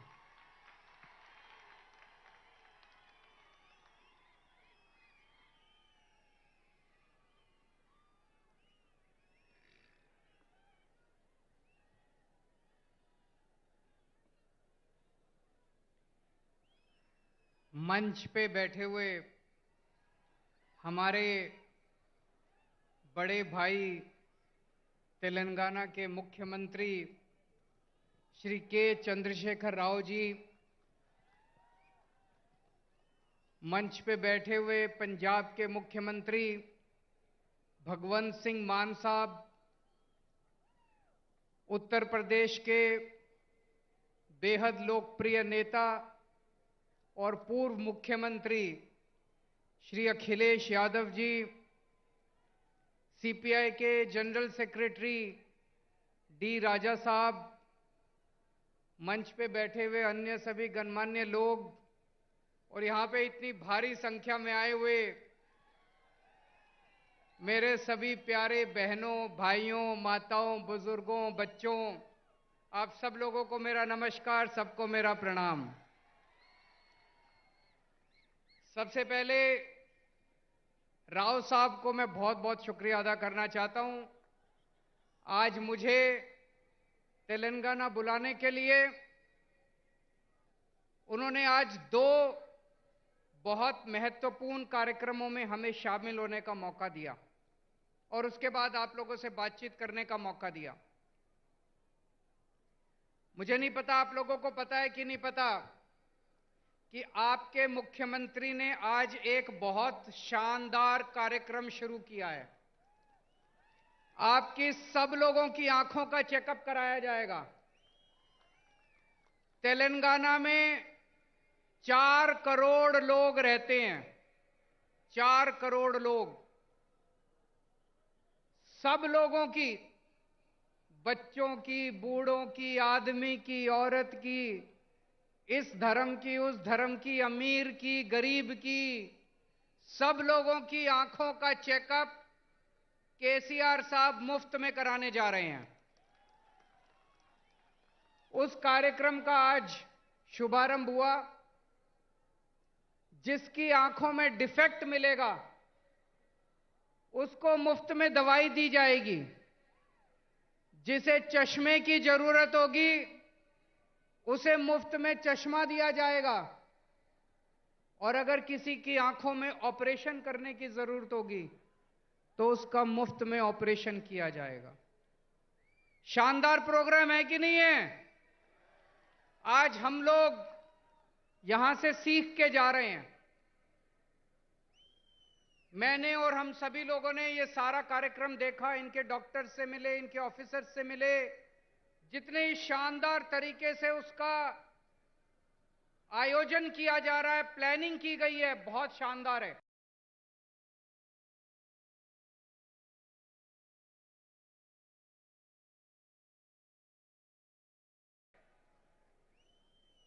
मैं जाके इस पूरे कार्यक्रम को दिल्ली में भी लागू करूंगा। और अभी अभी भगवंत साहब मान साहब ने ऐलान किया कि इस पूरे कार्यक्रम को पंजाब में भी लागू किया जाएगा। फिर केसीआर साहब ने हमें ये बिल्डिंग दिखाई। तेलंगाना में 33 जिले हैं, 33 डिस्ट्रिक्ट्स। उसमें से 17 डिस्ट्रिक्ट्स में उन्होंने बताया कि डिस्ट्रिक्ट इंटीग्रेटेड ऑफिशियल कॉम्प्लेक्स बन चुका है। मतलब ये इस बिल्डिंग में जिले के लेवल के सारे ऑफिसेज हैं। कलेक्टर भी यही है, सिंचाई विभाग भी यही है, तहसीलदार भी है। सारे विभाग इसी बिल्डिंग के अंदर हैं ताकि अगर कोई नागरिक आए तो उसे जगह जगह धक्के ना खाने पड़े। सारे काम एक बारी वो यहां पे आए और उसका काम हो जाए। ये भी बहुत अच्छा कॉन्सेप्ट है, इसको भी हम लोग लागू करेंगे। मैं समझता हूं अगर हम अपने देश के अंदर आपस में एक दूसरे से सीखने का प्रयास करें, लड़ने की बजाय, हमें लड़ना नहीं है, हमें सीखना है एक दूसरे से। अगर हम एक दूसरे से सीखने की कोशिश करें तो हमारा देश कहां से कहां पहुंच सकता है, बहुत आगे बढ़ सकता है हमारा देश। दिल्ली में हम लोगों ने मोहल्ला क्लिनिक बनाए। मोहल्ला क्लिनिक में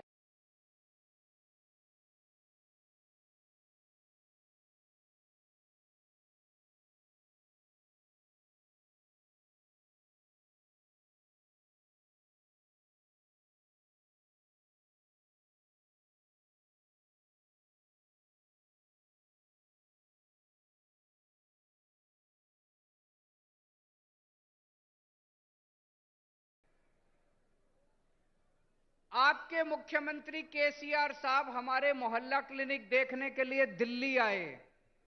देश दिल्ली में हम लोगों ने मोहल्ला क्लिनिक बनाए। मोहल्ला क्लिनिक में आपके मुख्यमंत्री केसीआर साहब हमारे मोहल्ला क्लिनिक देखने के लिए दिल्ली आए। मुझे बहुत अच्छा लगा कि एक मुख्यमंत्री, तेलंगाना के मुख्यमंत्री मोहल्ला क्लिनिक दिखाने ले गए। उन्होंने डॉक्टर से बात की, नर्स से बात की, सारा सिस्टम समझा और वापस आके उन्होंने उसको तेलंगाना में लागू किया। वो क्या नाम है उसका, बस्ती दवाखाना, बस्ती दवाखाना नाम से उन्होंने तेलंगाना में लागू किया। मुझे बहुत अच्छा लगा। तमिलनाडु के मुख्यमंत्री स्टैलिन साहब दिल्ली आए, उन्होंने हमारे स्कूल देखे। हमने दिल्ली में स्कूल बहुत शानदार कर दिए, सरकारी स्कूल जहां पे गरीबों के बच्चे पढ़ते हैं, रिक्शे वाले का बच्चा पढ़ता है, मजदूर का बच्चा पढ़ता है। अब दिल्ली के सरकारी स्कूल इतने अच्छे हो गए कि दिल्ली में लोग अपने बच्चों को प्राइवेट स्कूल से निकाल निकाल के सरकारी स्कूलों में भर्ती करा रहे हैं। बड़े बड़े प्राइवेट स्कूलों से निकाल निकाल के सरकारी स्कूलों में भर्ती करा रहे हैं।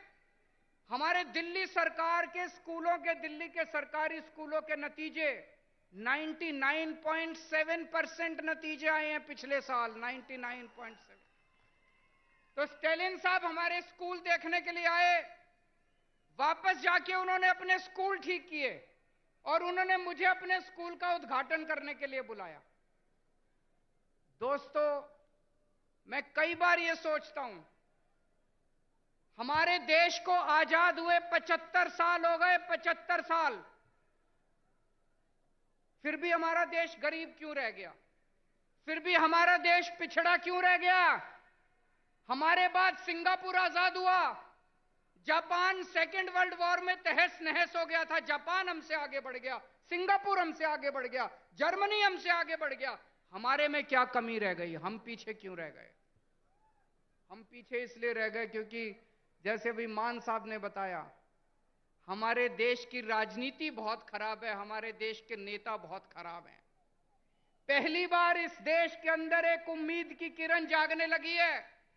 इस देश के अंदर कुछ मुख्यमंत्री एक साथ आ रहे हैं, कुछ नेता, अखिलेश यादव जी जैसे नेता एक साथ आ रहे हैं और अब हम सब मिलकर इस देश के विकास की चर्चा कर रहे हैं। हम सब मिलकर अब राजनीति की चर्चा नहीं करते। आज पूरा दिन सुबह से शाम तक हमने बैठ के चर्चा की कि देश के अंदर शिक्षा अच्छी कैसे होनी चाहिए, देश के अंदर अस्पताल अच्छे कैसे होने चाहिए, देश के अंदर सिंचाई अच्छी कैसे होनी चाहिए, किसानों के लिए क्या कर सकते हैं, मजदूरों के लिए क्या कर सकते हैं। देश के कुछ मुख्यमंत्री इकट्ठे होकर ये करने लगे। हम एक दूसरे से सीखना चाहिए हम लोगों को। मुझे याद है बचपन में जब मैं 10वीं क्लास में पढ़ता था, उस टाइम से हम सुन रहे हैं केरला में स्कूल बहुत अच्छे हैं, केरला में अस्पताल बहुत अच्छे हैं, उस टाइम से सुन रहे हैं। अगर केरला में स्कूल, हॉस्पिटल अच्छे हैं तो अभी तक बाकी देश में क्यों नहीं हुए? अभी तक हो जाने चाहिए थे बाकी देश में भी, क्यों नहीं हुए अभी तक बाकी देश में? हम सारे आपस में लड़ते रहते हैं, हम सारे पार्टियां आपस में लड़ते रहते हैं, सारे नेता आपस में लड़ते रहते हैं। आज मुझे बड़े दुख के साथ कहना पड़ रहा है, अभी अभी कई सारे वक्ताओं ने कहा तमिलनाडु का गवर्नर तमिलनाडु की सरकार को तंग कर रहा है, तेलंगाना का गवर्नर राव साहब को तंग कर रहा है, दिल्ली का गवर्नर मेरे को तंग कर रहा है, पंजाब का गवर्नर मान साहब को तंग कर रहा है। ये गवर्नर तंग नहीं कर रहे, मोदी साहब तंग कर रहे हैं। गवर्नर तंग नहीं कर रहे, गवर्नर को बेचारे को क्या लेना देना।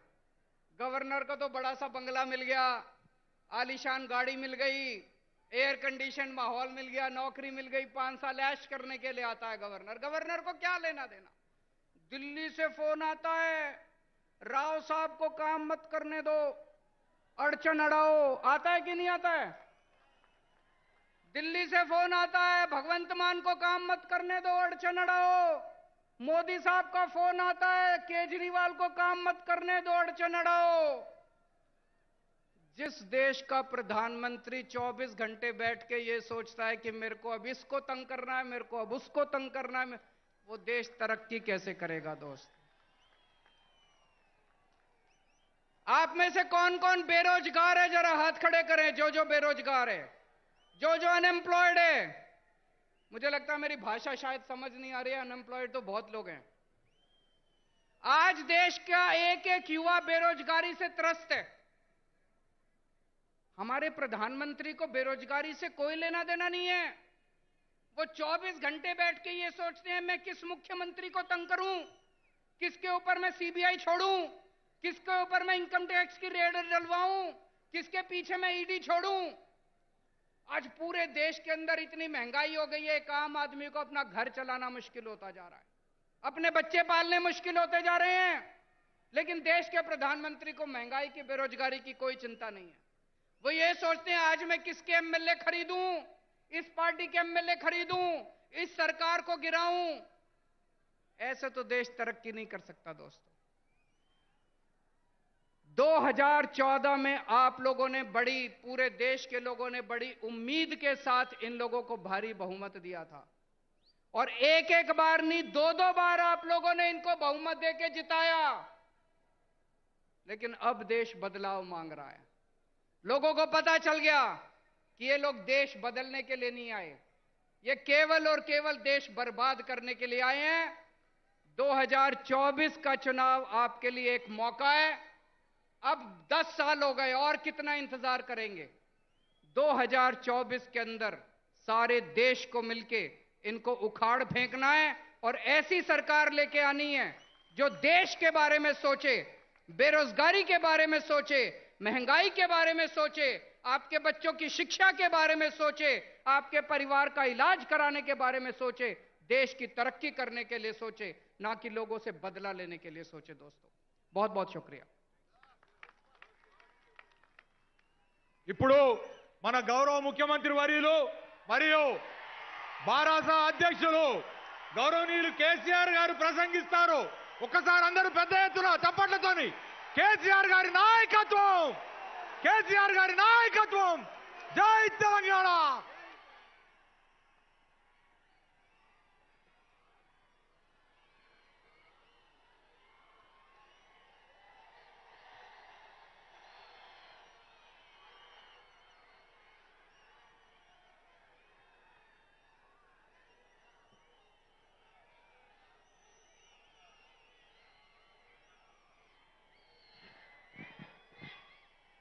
గౌరవనీయులు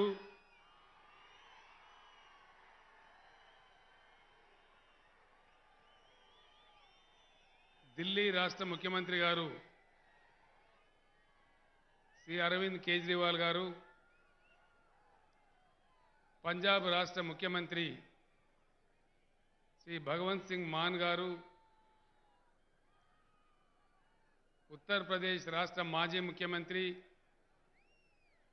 ప్రస్తుత ప్రతిపక్ష నాయకులు, సమాజ్వాదీ పార్టీ అధ్యక్షులు గౌరవనీయులు శ్రీ అఖిలేష్ యాదవ్ గారు, కమ్యూనిస్ట్ పార్టీ ఆఫ్ ఇండియా జాతీయ కార్యదర్శి, మన తెలంగాణ ప్రేమికులు గౌరవనీయులు డి రాజా గారు, ఇంతకుముందే మనకు సందేశం ఇచ్చి కేరళకు వెళ్ళినటువంటి గౌరవనీయులు కేరళ ముఖ్యమంత్రి వర్యులు విజయన్ గారు,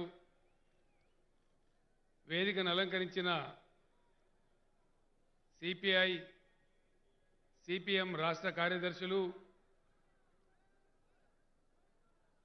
ఆంధ్రప్రదేశ్ బీఆర్ఎస్ అధ్యక్షులు శ్రీ తోట చంద్రశేఖర్ గారు, గౌరవనీయులైన రాష్ట్ర మంత్రివర్గ సభ్యులు, బీఆర్ఎస్ పార్టీ రాష్ట్ర కార్యవర్గ సభ్యులు, మన పార్లమెంటరీ పార్టీ నాయకులు గౌరవనీయులు డాక్టర్ కేశవరావు గారు, శ్రీ నామా నాగేశ్వరరావు గారు, గౌరవనీయులైన పార్లమెంట్ సభ్యులు, శాసన మండలి సభ్యులు, శాసనసభ్యులు, జడ్పీ చైర్మన్లు, వివిధ జిల్లాల నుంచి వచ్చినటువంటి పార్టీకి సంబంధించిన వివిధ స్థాయిల నాయకులు, ఖమ్మం జిల్లా నలుచెరుగుల నుంచి ఖమ్మం చరిత్రలోనే ఇంత అద్భుతమైన భారీ బహిరంగ సభకు తరలి వచ్చినటువంటి నా ఆత్మీయ బంధువులందరికీ కూడా పేరు పేరున ప్రతి ఒక్కరికి హృదయపూర్వక ధన్యవాదాలు. నాకు కూడా చాలా ఆశ్చర్యం కలుగుతూ ఉంది. మీకు భాష అర్థం కాకపోయినా చాలా చక్కగా ఇంతసేపు ఇంత ఓపికతోని మీరు సమయం కోసం వేచి ఉన్నారంటేనే ఇది ఈ దేశంలో ప్రబలమైన మార్పుకు సంకేతం అని చెప్పి నేను భావిస్తా ఉన్నా.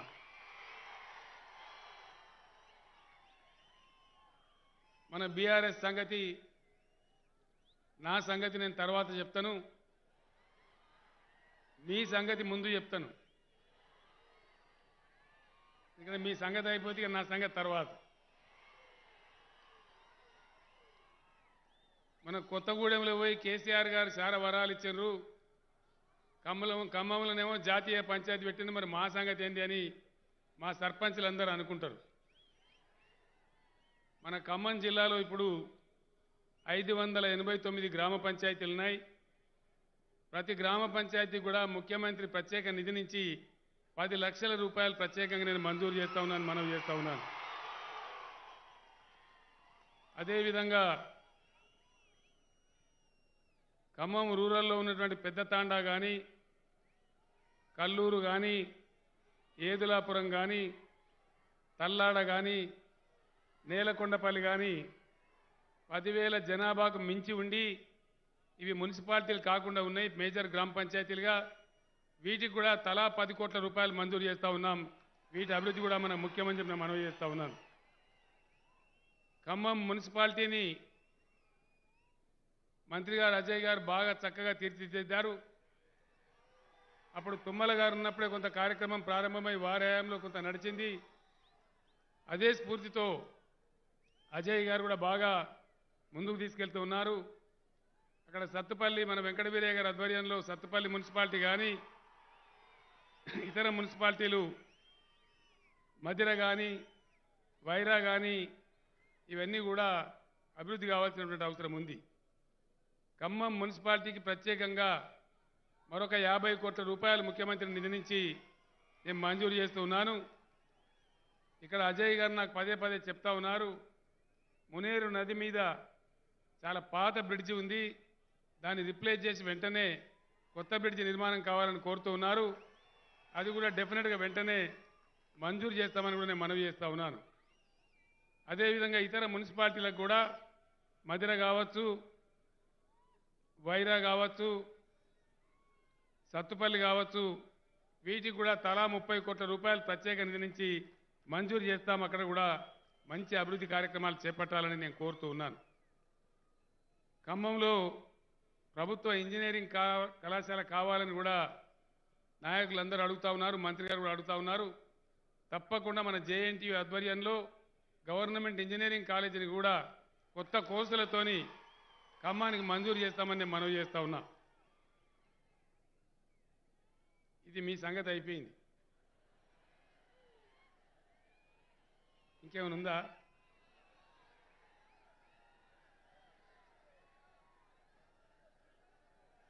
జర్నలిస్టులదా?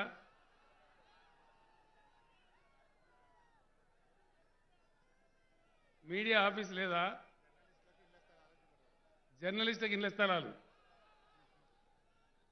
నేను జిల్లా అధికారులకు, జిల్లా మంత్రి గారికి, ప్రత్యేకించి ఆర్థిక మంత్రి హరీష్ రావు గారికి మనవి చేస్తూ ఉన్నా, ఖమ్మంలో హెడ్ క్వార్టర్లో ఎంతమంది అయితే జర్నలిస్టులు ఉన్నారో ఆర్థిక మంత్రి గారిని, ఎందుకంటే నేను ప్రత్యేకించి కోరుతున్నది, ఇది చాలా చైతన్యవంతమైన జిల్లా కేంద్రం, ప్రభుత్వ స్థలం ఉంటే సంతోషం సరే సరి, లేకపోతే కొంత ల్యాండ్ అక్వైర్ చేసినా సరే ఆర్థిక మంత్రి గారు, స్థానిక మంత్రి గారు కోఆర్డినేట్ చేసి ప్రతి ఒక్క జర్నలిస్టుకు కూడా ఇళ్ల స్థలం వెంటనే ఒక నెల రోజుల లోపల మంజూరు చేయాలని చెప్పి కూడా ఈ సందర్భంగా కోరుతా ఉన్నాను. తప్పకుండా మీ హామీని కూడా నెరవేరుస్తాం.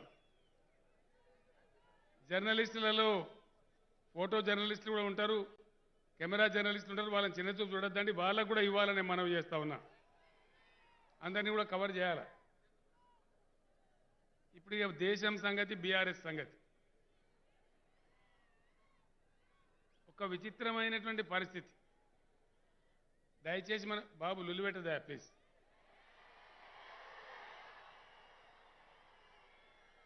ఇప్పుడు నేను ఇక్కడ మొత్తుకుంటే నువ్వు అక్కడ మొత్తుకుంటే ఏది అర్థం కావాలి? నేను ఎక్కువ టైం కూడా తీసుకోను, 4 విషయాలు. ఎందుకంటే చాలా పేపర్లన్నీ కేసీఆర్ గారు ఇలా జాతీయ పాలసీ చెప్తామన్నారు. చెప్తాం జాతీయ పాలసీ. అది ఇంత పెద్ద సభలో చెప్పలేము. స్థూలమైన కొన్ని విషయాలు చెప్పి బీఆర్ఎస్ పాలసీ ఏంది, వైఖరి ఏంది, ఏం చేయబోతాం, ఈ దేశానికి బీఆర్ఎస్ ఏం మార్గనిర్దేశం చేస్తుంది, అది రాబోయే రోజుల్లో చాలా డీటెయిల్ డాక్యుమెంట్స్లో చెప్తాం. కానీ కొన్ని విషయాలు దయచేసి మనం చాలా ఖచ్చితంగా అర్థం చేసుకోవాల్సిన అవసరం ఉంది. ఒకటే ఒక మాట నా మనస్సును అనేక రోజులుగా కలిచివేస్తూ ఉంది, చాలా బాధ పెడతా ఉంది. నేను జర్నలిస్ట్ మిత్రులను కూడా కోరుతా ఉన్నా, దయచేసి మీరు కూడా గుండె మీద చేసుకొని ఆలోచన చేయాలి. రాజకీయాలు జరుగుతుంటాయండి, ఎవడో గెలుస్తాడు, ఎవడో ఓడతాడు, ఏదో అయిపోతుంది. ఎందరు గెలవలేదు, ఎందరు ఓడలేదు, ఎందరు ఊడలేదు, అది పెద్ద ఇష్యూ కాదు. ఈరోజు మన భారతదేశం యొక్క, భారత సమాజం యొక్క లక్ష్యం ఏమిటి? ఏదైనా ఉన్నదండి లక్ష్యం? భారతదేశం తన లక్ష్యాన్ని కోల్పోయిందా, దారి తప్పిందా, బిత్తరపోయి గత్తరపడుతున్నదా? ఏం జరుగుతూ ఉంది ఈ దేశంలో? ఇది నా అంతరాత్మ నన్ను అనేక రోజులుగా కలిచివేస్తూ ఉన్నది. దయచేసి మనందరం కూడా చాలా సీరియస్గా ఆలోచించాల్సిన విషయం.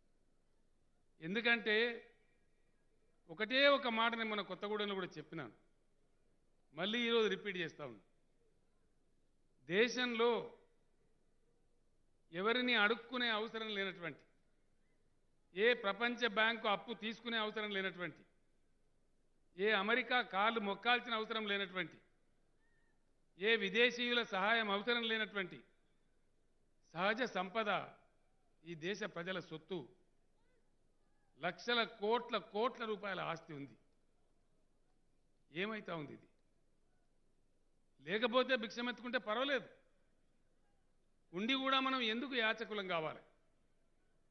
ఒక మాట దయచేసి అందరూ కూడా, నేను గౌరవ ఎమ్మెల్యేలతో ప్రతిసారి చెప్తా ఉన్నా, శాసనసభాపక్ష సమావేశాలలో, పార్లమెంటు సమావేశాలలో అనేక పర్యాయాలు చెప్తా ఉన్నా. అమెరికా మనకంటే 2.5 రెట్లు పెద్దగా ఉంటుంది, కానీ వానికి ఉన్న వ్యవసాయ భూమి 29%. చైనా మనకంటే 1.5 రెట్లు పెద్దగా ఉంటుంది, వాళ్ళకున్న వ్యవసాయ భూమి 16% మాత్రమే. మొత్తం భారత భూభాగం ఎకరాలలో కనుక కొలిస్తే 83 కోట్ల ఎకరాలు మన భారతదేశ భూభాగం. ఇందులో సరాసరి సగం 41 కోట్ల ఎకరాలు, 50% సాగుకు అనుకూలమైన భూమి ఉంది.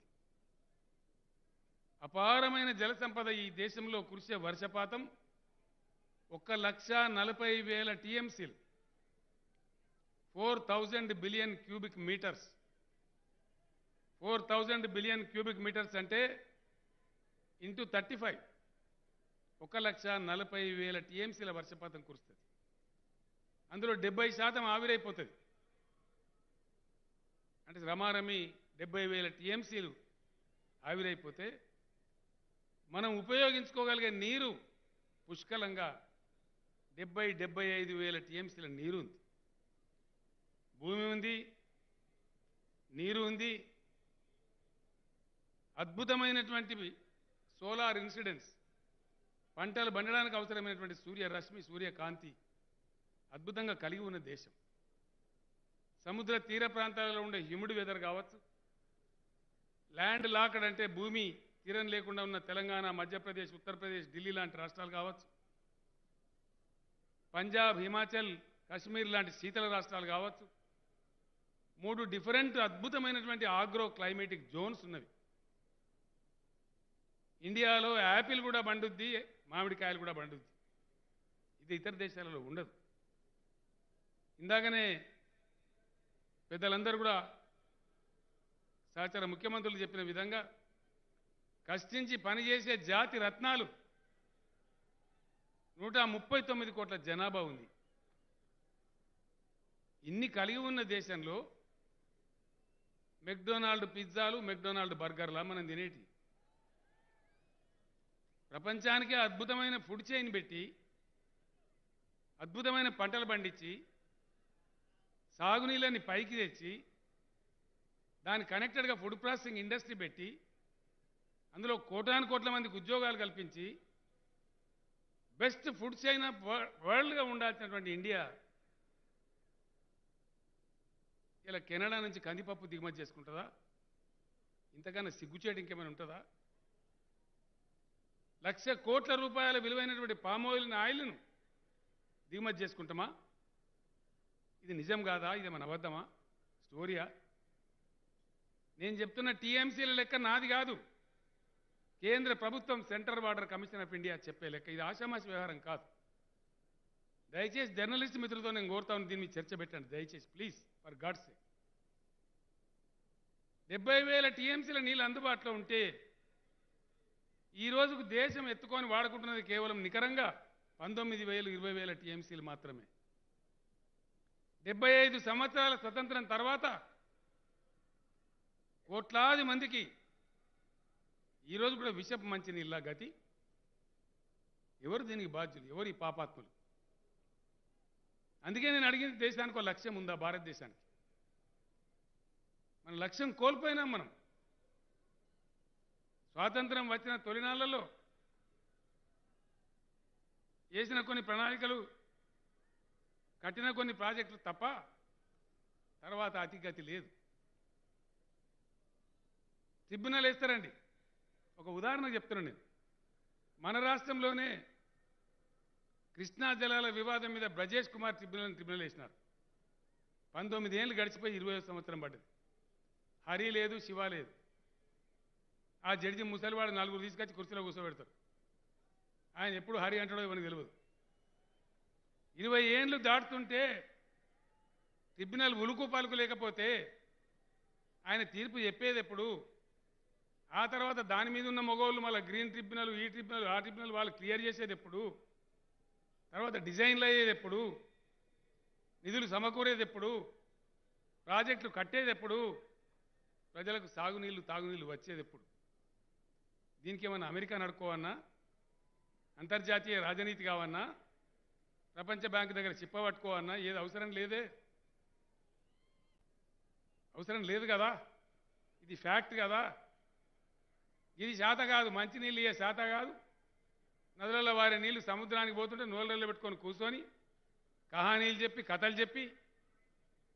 ఇంకొక మాటనండి, ఎక్కడ ప్రజలను గోల్మాలు దింపుతున్నారు, ఎక్కడ మనం మోసపోతున్నాం.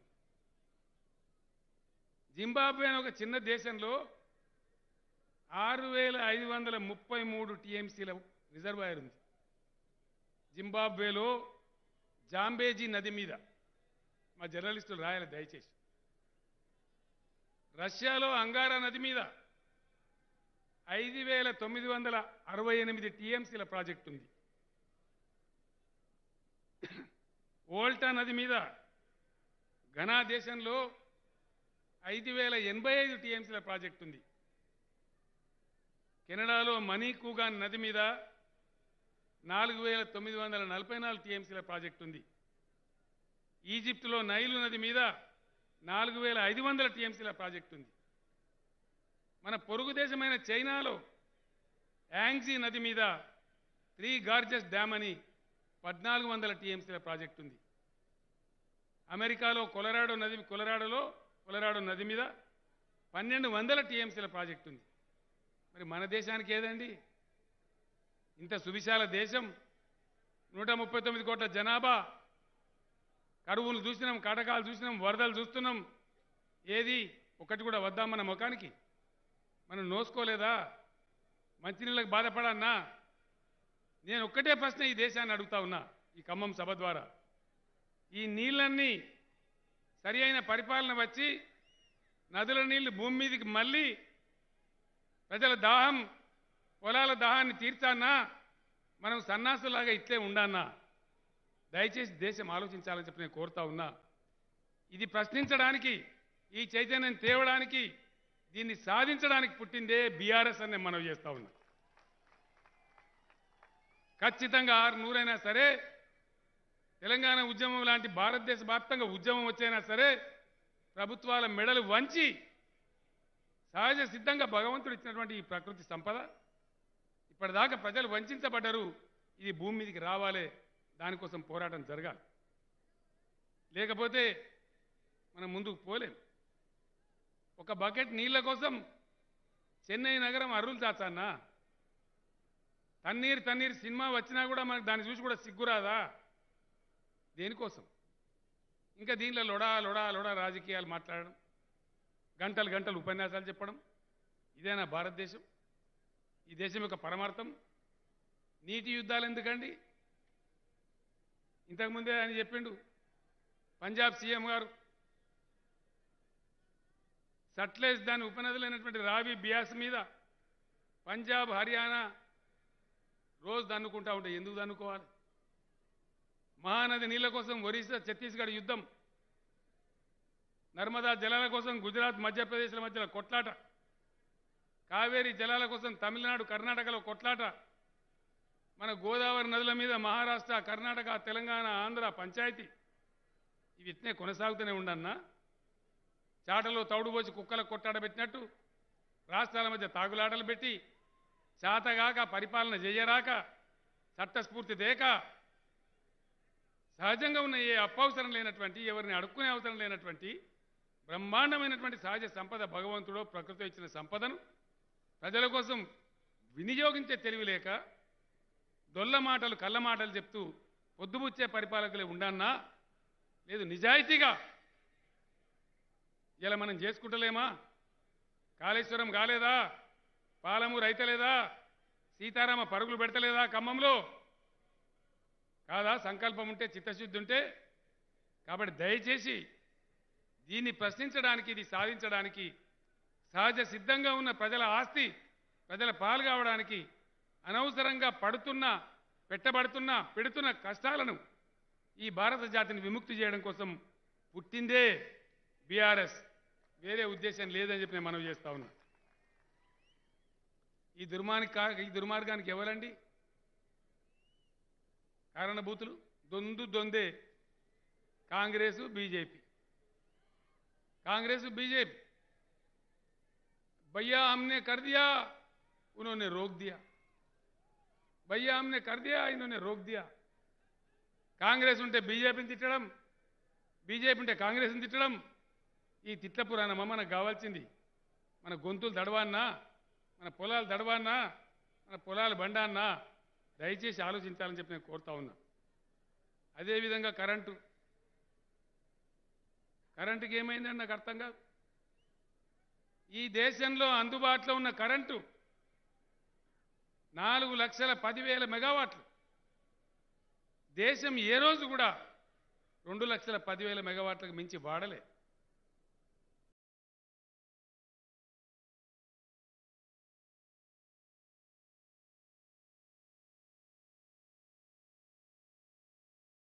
కరెంటు బాగా కోతలు అన్ని రాష్ట్రాల్లో, ఒక్క తెలంగాణలో తప్ప ఎక్కడ కూడా 24 గంటల కరెంట్ ఇచ్చే పరిస్థితి లేదు. బీఆర్ఎస్ ప్రతిపాదించేది మనకుండేనా? తెలంగాణలో 7 ఏళ్ల కింద మన గతేముండే? బీఆర్ఎస్ లాంటి భావజాలం ఉన్న పార్టీలు అధికారంలోకి వస్తే 2 ఏళ్లలో వెలుగు జిలుగుల భారతదేశం మన తెలంగాణలాగా వెలిగిపోయే భారతదేశాన్ని తయారు చేస్తాం. Yes it is a challenge. రైతులకు ఉచిత విద్యుత్ ఇవ్వమంటే దాని మీద 96 కథలు. వాళ్ళు ఏదో దోపిడీదారులు అన్నట్టు రేవుడీ కల్చర్ అని, ఉచితాలని దానికి పేర్లు పెట్టి దేశానికి అన్నం పెట్టే రైతులను అవమానపరుస్తారు. వేల మంది రైతులు రోజు ఆత్మహత్య చేసుకుంటా ఉన్నది ఈ దేశంలో. సిగ్గుపడాలి. ఇన్ని సంపదలు, ఇంత భూమి ఉన్న ఈ దేశంలో రైతులు తమ సమస్యల కోసం 13 నెలలు ఎండలో వానలో ఢిల్లీ రాజధానిలో ధర్నా చేసే దుస్థితి ఈ దేశంలో. దయచేసి ఆలోచన చేయండి. ఇదేనా ఈ దేశాన్ని పరిపాలించే విధానం? ఇదేనా మోసం? ఇదేనా దగా? దేశానికి కావాల్సింది ఇదేనా? ఇవ్వలేదా అనుకుంటే వాళ్ళకి ఇష్టమున్న వాళ్ళకి దోషపెట్టడానికి ఇంతకుముందే రాజా గారు చెప్పినారు, విజయన్ గారు చెప్పినారు. సుమారు 11 నుంచి 14 లక్షల కోట్లు ఎన్పిఏల పేరు మీద పెట్టుబడిదారులకు దోషపెట్టినారు. మొత్తం భారతదేశం అంతా మన తెలంగాణలో ఇస్తున్నట్టుగా ఉచిత కరెంటు ఇచ్చి తీరాలి. దానికి అయ్యే ఖర్చు కేవలం 1,45,000 కోట్లు మాత్రమే. బీఆర్ఎస్ ప్రతిపాదించే గవర్నమెంట్ వస్తే భారతదేశం మొత్తానికి తెలంగాణ మాదిరిగానే తెలంగాణ మోడల్లో ఉచిత కరెంటు కూడా సప్లై చేస్తామని మనవి చేస్తా ఉన్నా. రైతులకు వాళ్ళ ఆత్మహత్యలు ఆపాలి, స్టెబిలైజ్ కావాలి, రైతు బంధు ఇస్తే దాని మీద కథలు, తర్వాత మళ్ళీ వాళ్ళే ఒప్పుకొని మళ్ళీ వాళ్ళే ఇస్తారు. తెలంగాణ రైతు బంధు లాంటి స్కీమ్ భారతదేశ వ్యాప్తంగా అమలు చేయాలన్నదే బీఆర్ఎస్ నినాదం, బీఆర్ఎస్ డిమాండ్ అని చెప్పి నేను మనవి చేస్తా ఉన్నా. కరెంటు విషయంలో కూడా అదే పద్ధతిలో ముందుకు పోదామని మనవి చేస్తా ఉన్నా. ఇది ఎట్లా ఉన్నది దేశంలో పరిస్థితి? రాజా గారు వినాలి. ప్రస్తుతం బీజేపీ చెప్పేసి నీతి socialise the losses, privatise the profit. ఏదైనా కొంచెం నష్టం వస్తే దాన్ని సమాజం నెత్తిన రుద్దాలి, ధరలు పెంచాలి అడ్డగోలుగా, సామాన్య ప్రజల మీద ట్యాక్స్లు వేయాలి. పెద్దలు కేశవరావు గారు నా దగ్గర చూస్తున్నారు ఫిలసాఫికల్గా. Socialization of the losses, privatization of the profits. ఇది నేడు బీజేపీ అవలంబించే దుర్మార్గమైనటువంటి పెట్టుబడిదారీ దోపిడీదారుల యొక్క ప్రభుత్వం. నేను సీదా చెప్తా ఉన్న ప్రధానమంత్రి నరేంద్ర మోడీ గారికి, అయ్యా మోడీ గారు, మీ పాలసీ ప్రైవేటైజేషన్, మా పాలసీ నేషనలైజేషన్. ఇలా అమ్ముతా అమ్ముతా అమ్ముతా అంటున్నావు ఎల్ఐసిని. అమ్మాయి పర్వాలేదు, 24 తర్వాత నువ్వు ఇంటికి, మేము ఢిల్లీకి గ్యారంటీగా మళ్ళీ ఎల్ఐసిని వాపస్ తీసుకుంటాం. పబ్లిక్ సెక్టర్నే ఆ ఎల్ఐసిని కొనసాగిస్తామని మనం చేస్తా ఉన్నా. ఎల్ఐసి సోదరులకు 42 లక్షల కోట్ల రూపాయల ఆస్తులున్నాయి. లక్షలాది మంది ఎల్ఐసి ఏజెంట్లు ఉన్నారు, లక్షలాది మంది ఉద్యోగులు ఉన్నారు. భారతీయుల ఆత్మతోని, ప్రతి సామాన్యుని కుటుంబంతోని వెనవసుకుపోయిన పేగు బంధం ఉన్న సంస్థ మన ఎల్ఐసి. దాన్ని అప్పనంగా అడ్డికి పావుసేరు ఇష్టం వచ్చిన మా సాహుకారులకు అమ్ముతామని మోడీ గారు నువ్వు ఉవ్విళ్ళూరుతున్నావు. నువ్వు అమ్మినా మళ్ళా మేము వాపస్ తీసుకుంటాం. ఎల్ఐసి ఏజెంట్ మిత్రులారా, ఎల్ఐసి కార్మికులారా, సింహాల్లాగా గర్జించండి, పిడికిలెత్తండి, బీఆర్ఎస్ను బలపరచండి, ముందుకు పోదాం, మన ఎల్ఐసిని రక్షించుకుందామని మనవి చేస్తా ఉన్నా. అదేవిధంగా కరెంటు స్వాతంత్రం వచ్చిన నాటి నుంచి నేటి దాకా అనేక లక్షల కోట్ల రూపాయల జెన్కోలు, ట్రాన్స్కోల ఆస్తులు, మన కళ్ళ ముందర కనబడే స్తంభాలు, స్టేషన్లు, మన కేటీపీఎస్ లాంటి సంస్థలు లక్షల కోట్ల రూపాయల విలువ చేసి ఉన్నాయి. అవన్నీ ప్రజల ఆస్తులు. వాటిని అప్పనంగా లాసేదో చూపించి సాహుకారులకు అప్పచెప్పి ప్రజల ముక్కు విండేటట్టు దాన్ని కూడా ప్రైవేట్ చేసి అప్పనంగా అమ్ముతామంటున్నారు. భారతదేశం లాంటి పెద్ద దేశంలో కరెంటు అతి ముఖ్యమైనటువంటి విషయం కాబట్టి, ప్రగతి సూచికలలో మొదటిది కాబట్టి కరెంటు రంగాన్ని ఖచ్చితంగా పబ్లిక్ సెక్టర్లోనే ఉంచబడుతుంది. అదే బీఆర్ఎస్ పాలసీ. దాన్నే డిమాండ్ చేస్తూ ఉన్నాం. కరెంటు కార్మికులారా, పిడికిలు బిగించండి అని నేను పిలిపిస్తా ఉన్నా. ఇక మాట్లాడమంటే రేకు డబ్బాల గులకరాలేసి చూపినట్టే లొడా లొడా లడా లడా. ఒక్క పని 75 సంవత్సరాల స్వతంత్ర భారతదేశంలో కడుపు నిండా నీళ్లున్నా మంచినీళ్ళు ఇయ్యలేని అసమర్థ పాలకులు కావన్నా ఇంకా చాలదా? మనకు సిగ్గు రావద్దా? దయచేసి ఆలోచించమని నేను కోరుతా ఉన్నా. మంచినీళ్ళు రావన్నా, సాగునీళ్ళు రావన్నా ఈ డబ్బా రేకుల లొడలొడ లడలడనే విందామా? దయచేసి ఆలోచన చేయండి. కరెంట్ ఇవ్వలేరు, మంచినీళ్ళు ఇవ్వలేరు, అల్లున్నోట్ల అన్నున్న అంగట్లో అన్నున్న అల్లున్నోట్ల శనున్నది అన్నట్టు ఎందుకు మోసపోవాలి? హైడ్రో ఎలక్ట్రికల్ ఇంకో 1,00,000 మెగావాట్లకు అవకాశం ఉంది. దేశంలో కోసి గండకి నదులు బీహార్ను వరదలతోని కరువుతోని ముంచెత్తా ఉన్నాయి. ప్రతి సంవత్సరం సగం బీహార్ వరదలు, సగం బీహార్ కరువు. అక్కడ హైడ్రో ఎలక్ట్రికల్ ప్రాజెక్టులు పెట్టినట్టయితే బ్రహ్మాండంగా అద్భుతమైన కరెంట్ వచ్చేటువంటి అవకాశం ఉంది.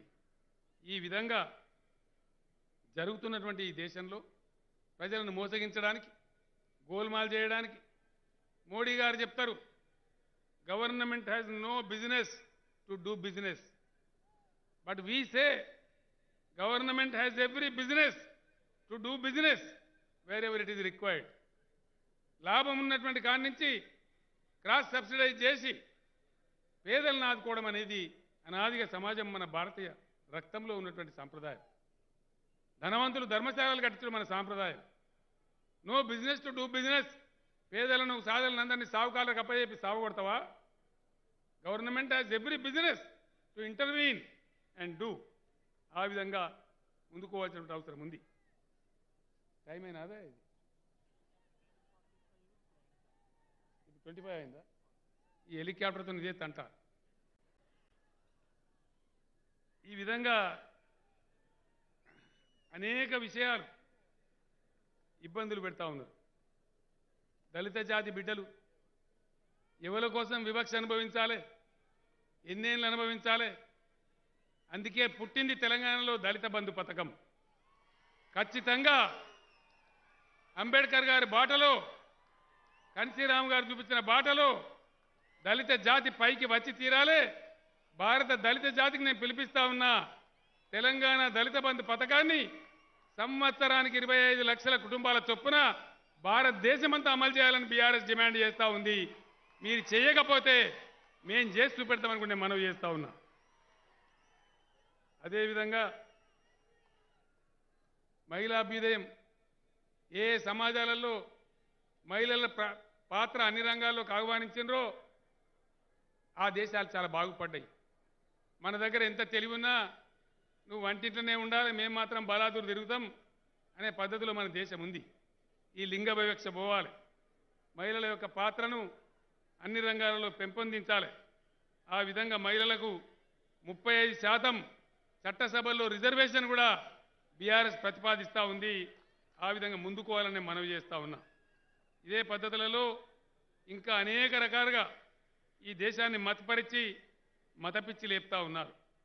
విశాఖ ఉక్కు కర్మాగారాన్ని నమ్ముతా అంటున్న మోడీ గారు, నేను మొన్ననే చెప్పిన, కొత్తగూడెంలో చెప్పిన, ఇంకో సభలో చెప్పిన, పర్వాలేదు నీ చేతుల అధికారం ఉన్నది అమ్మేయి, విశాఖ ఉక్కును ఎట్టి పరిస్థితుల పోనీయం, మళ్ళీ తీసుకొని పబ్లిక్ సెక్టర్లో పెడతాం, ఇది మా వాగ్దానం అని కూడా చెప్తా ఉన్నాం. ఇప్పుడే మాన్ గారు చెప్పినారు, రైళ్లు పోయినాయి, విమానాలు పోయినాయి, సడకులు పోయినాయి, చివరికి వ్యవసాయాన్ని కూడా ప్రైవేట్ చేస్తారట. వ్యవసాయాన్ని కూడా ప్రైవేటైజ్ చేసి మన భూములు దానిలో పెట్టి కార్పొరేట్ గద్దలకిచ్చి దానిలో మనమే జీతాలు ఉండే పరిస్థితికి తీసుకొచ్చే కుట్ర కూడా జరుగుతూ ఉంది. నేను మీ అందరినీ ప్రార్థించేది ఒకటే, జ్ఞానం మనకు లేకపోవచ్చు. ఇప్పుడే అరవింద్ గారు చెప్పినారు, భగవంత్ మాన్ గారు చెప్పినారు, జ్ఞానం సొంతంగా ఉండాల్సిన అవసరం లేదు. జ్ఞానం ఎక్కడ దొరికితే అక్కడి నుంచి స్వీకరించాలి. పొరుగునే ఉన్న చైనా ఏ విధంగా ఈరోజు ప్రపంచాన్ని శాసిస్తూ ఉంది. 1980 వరకు మనకన్నా తక్కువ జీడిపి ఉన్నటువంటి చైనా, అణుబాంబు దెబ్బతిని తేరుకొని మళ్ళీ కోరుకున్న జపాన్ ఈరోజు ప్రపంచంలో అద్భుతమైన మేడి దేశంగా వెలుగొందుతూ ఉన్నది. ఏమీ లేని సింగపూర్ అద్భుతమైన ఆర్థిక సౌష్ఠవంతో మన కళ్ళ ముందు కనపడతా ఉన్నది. దక్షిణ కొరియా కానీ, మలేషియా కానీ, ఇంకా ఎన్నో దేశాలు ఉదాహరణలు ఉన్నాయి. అదే పద్ధతిలో మన దేశం కూడా ముందుకోవాలని కోరుతోంది ఈరోజు బీఆర్ఎస్ పార్టీని మనవి చేస్తూ ఉన్నా. అదేవిధంగా మిషన్ భగీరథతోని మనం ధూపదెత్తుకున్నాం. ఇప్పుడే చెప్పినారు అరవింద్ కేజ్రీవాల్ గారు, వారికి ధన్యవాదాలు చెప్తా ఉన్నా. మంచినీళ్ళు కూడా ఏరాదా కేంద్ర ప్రభుత్వానికి? ఇంత పెద్ద ప్రధానమంత్రి ఇంత పొడుగు ఇంత దొడ్డు అని చెప్తే మంచినీళ్ళు ఇచ్చే శాత కాదా? గడా గడా బడా బడా బడా లొల్లి ఎందుకాయ నాకు అర్థం కాదు. పనికి మాలిన లొల్లి, మంచినీళ్ళే శాత కాదా? ఏమడుగుతారు ప్రజలు? మంచినీళ్ళే కదా. 5 ఏళ్ల లోపు మా ప్రభుత్వాన్ని ఎన్నుకోండి, విపక్షాల ప్రభుత్వాన్ని. మిషన్ భగీరథ లాగానే ప్రతి ఇంటికి బ్రహ్మాండంగా నల్లాబెట్టి శుద్ధమైన మంచినీటి జలాలు దేశవ్యాప్తంగా అందించేదే బీఆర్ఎస్ పాలసీ అని కూడా ఈ సందర్భంగా నేను మనవి చేస్తా ఉన్నా. నిరుద్యోగ సమస్యను నివారించడానికి బ్రహ్మాండమైన ఐటీ పారిశ్రామిక రంగాన్ని కూడా ఆవిష్కరించే అవకాశం ఉంది. మన దగ్గర make in India, joke in India అయిపోయింది. మేక్ ఇన్ ఇండియా ఉంటుంది కానీ పేటకొకటి పూటకొకటి చైనా బజార్లు ఉంటాయి. మొన్న ఆయన ఫోన్ చేసిండు, సార్ నువ్వు ఉపన్యాసంలో చెప్తే నాకు సిగ్గు అనిపించింది, చైనా బజార్ పేరు తీసి భారత బజార్ అని పెట్టుకున్నా సార్ అని చెప్తుండు. ఆ విధంగా అగ్నిపథ్ను కూడా రద్దు చేస్తాం తప్పకుండా. సైన్యంలో జరిగే నియామకాలు ఒక పద్ధతి ఉండాలి, సైన్యానికి ఒక సిస్టమ్ ఉండాలి. దానిలో కూడా ఏలు పెట్టి తెలివి తక్కువ విధానంతో అగ్నిపథ్ అనే పేరు పెట్టినారు. దాన్ని కూడా రేపు విపక్షాల ప్రభుత్వం రద్దు చేసి తీరుతుంది ఖచ్చితంగా. బీఆర్ఎస్ ఆధ్వర్యంలో పాత పద్ధతులనే కొనసాగిస్తామని నేను మనవి చేస్తా ఉన్నా. అదేవిధంగా పెద్దలందరూ కూడా చెప్పారు, ఏ రకంగా ప్రతిపక్షాలను వేధిస్తున్నారో, ఏ రకంగా తమ వైఫల్యాలను, తమ అసమర్థతను, తమ చేతగానితనాన్ని కప్పిపుచ్చుకోవడానికి ఈరోజు మత విద్వేష మంటలు లేపుతా ఉన్నారు. మతం మత్తులో యువతను చెడగొట్టే ప్రయత్నం చేస్తూ ఉన్నారు.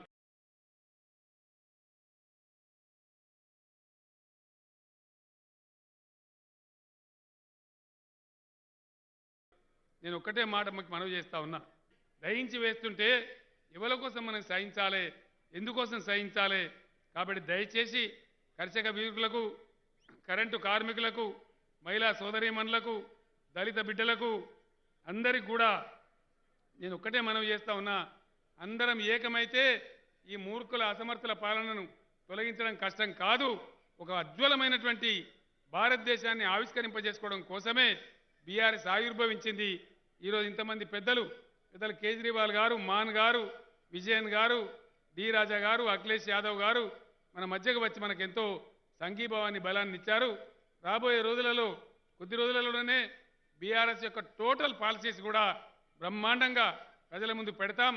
దాని మీద రిటైర్డ్ ఐఏఎస్ అధికారులు, మాజీ సుప్రీంకోర్టు జడ్జీలు ఒక 150 మంది పనిచేస్తూ ఉన్నారు. ఫైనల్ డ్రాఫ్టింగ్ జరుగుతూ ఉంది. అవన్నీ త్వరలోనే దేశం ముందు పెడతాం, చర్చకు పెడతాం. సిపిఐ, సిపిఎం లాంటి క్రియాశీల, ప్రగతిశీల పార్టీలతో భారతదేశవ్యాప్తంగా బీఆర్ఎస్ కలిసి పనిచేస్తుంది. బ్రహ్మాండంగా ముందుకు పురోగమిస్తాం. అంతిమ విజయం మనదే, మనదే, మనదే. న్యాయం, ధర్మం ఎప్పుడు గెలిచి తీరుతుందని మనవి చేస్తూ, ఇంత పెద్ద ఎత్తున వచ్చి దీవించిన మీ అందరికీ కూడా ఎమ్మెల్యేలు కూర్చోవాలి. దయచేసి మనం అత్యలను గౌరవించాలి. మనదే అని మనవి చేస్తూ, ఇంత ఓపికతో ఇంత సమయం ఇచ్చి ఈ సభను విజయవంతం చేసిన ప్రతి ఒక్కరికి కూడా నేను ధన్యవాదాలు తెలియజేస్తా ఉన్నా. తన జిల్లా కాకపోయినా వచ్చి ఇక్కడనే మకాం పెట్టి ఈ కార్యక్రమ విజయానికి ఆర్నిశలు కష్టపడ్డ మన ఆర్థిక మంత్రి హరీష్ రావు గారికి, వారితో పాటు పనిచేసిన అనేక మంది మిత్రులకు, వాలంటీర్ మిత్రులకు, మా పల్లా రాజేశ్వరరెడ్డి గారికి, స్థానిక మంత్రి గారికి, జిల్లా ఎమ్మెల్యేలకు, జిల్లా కార్యకర్తలకు, ప్రతి ఒక్కరికి కూడా నేను పేరు పేరున ధన్యవాదాలు చెప్తూ సెలవు తీసుకుంటా ఉన్నా.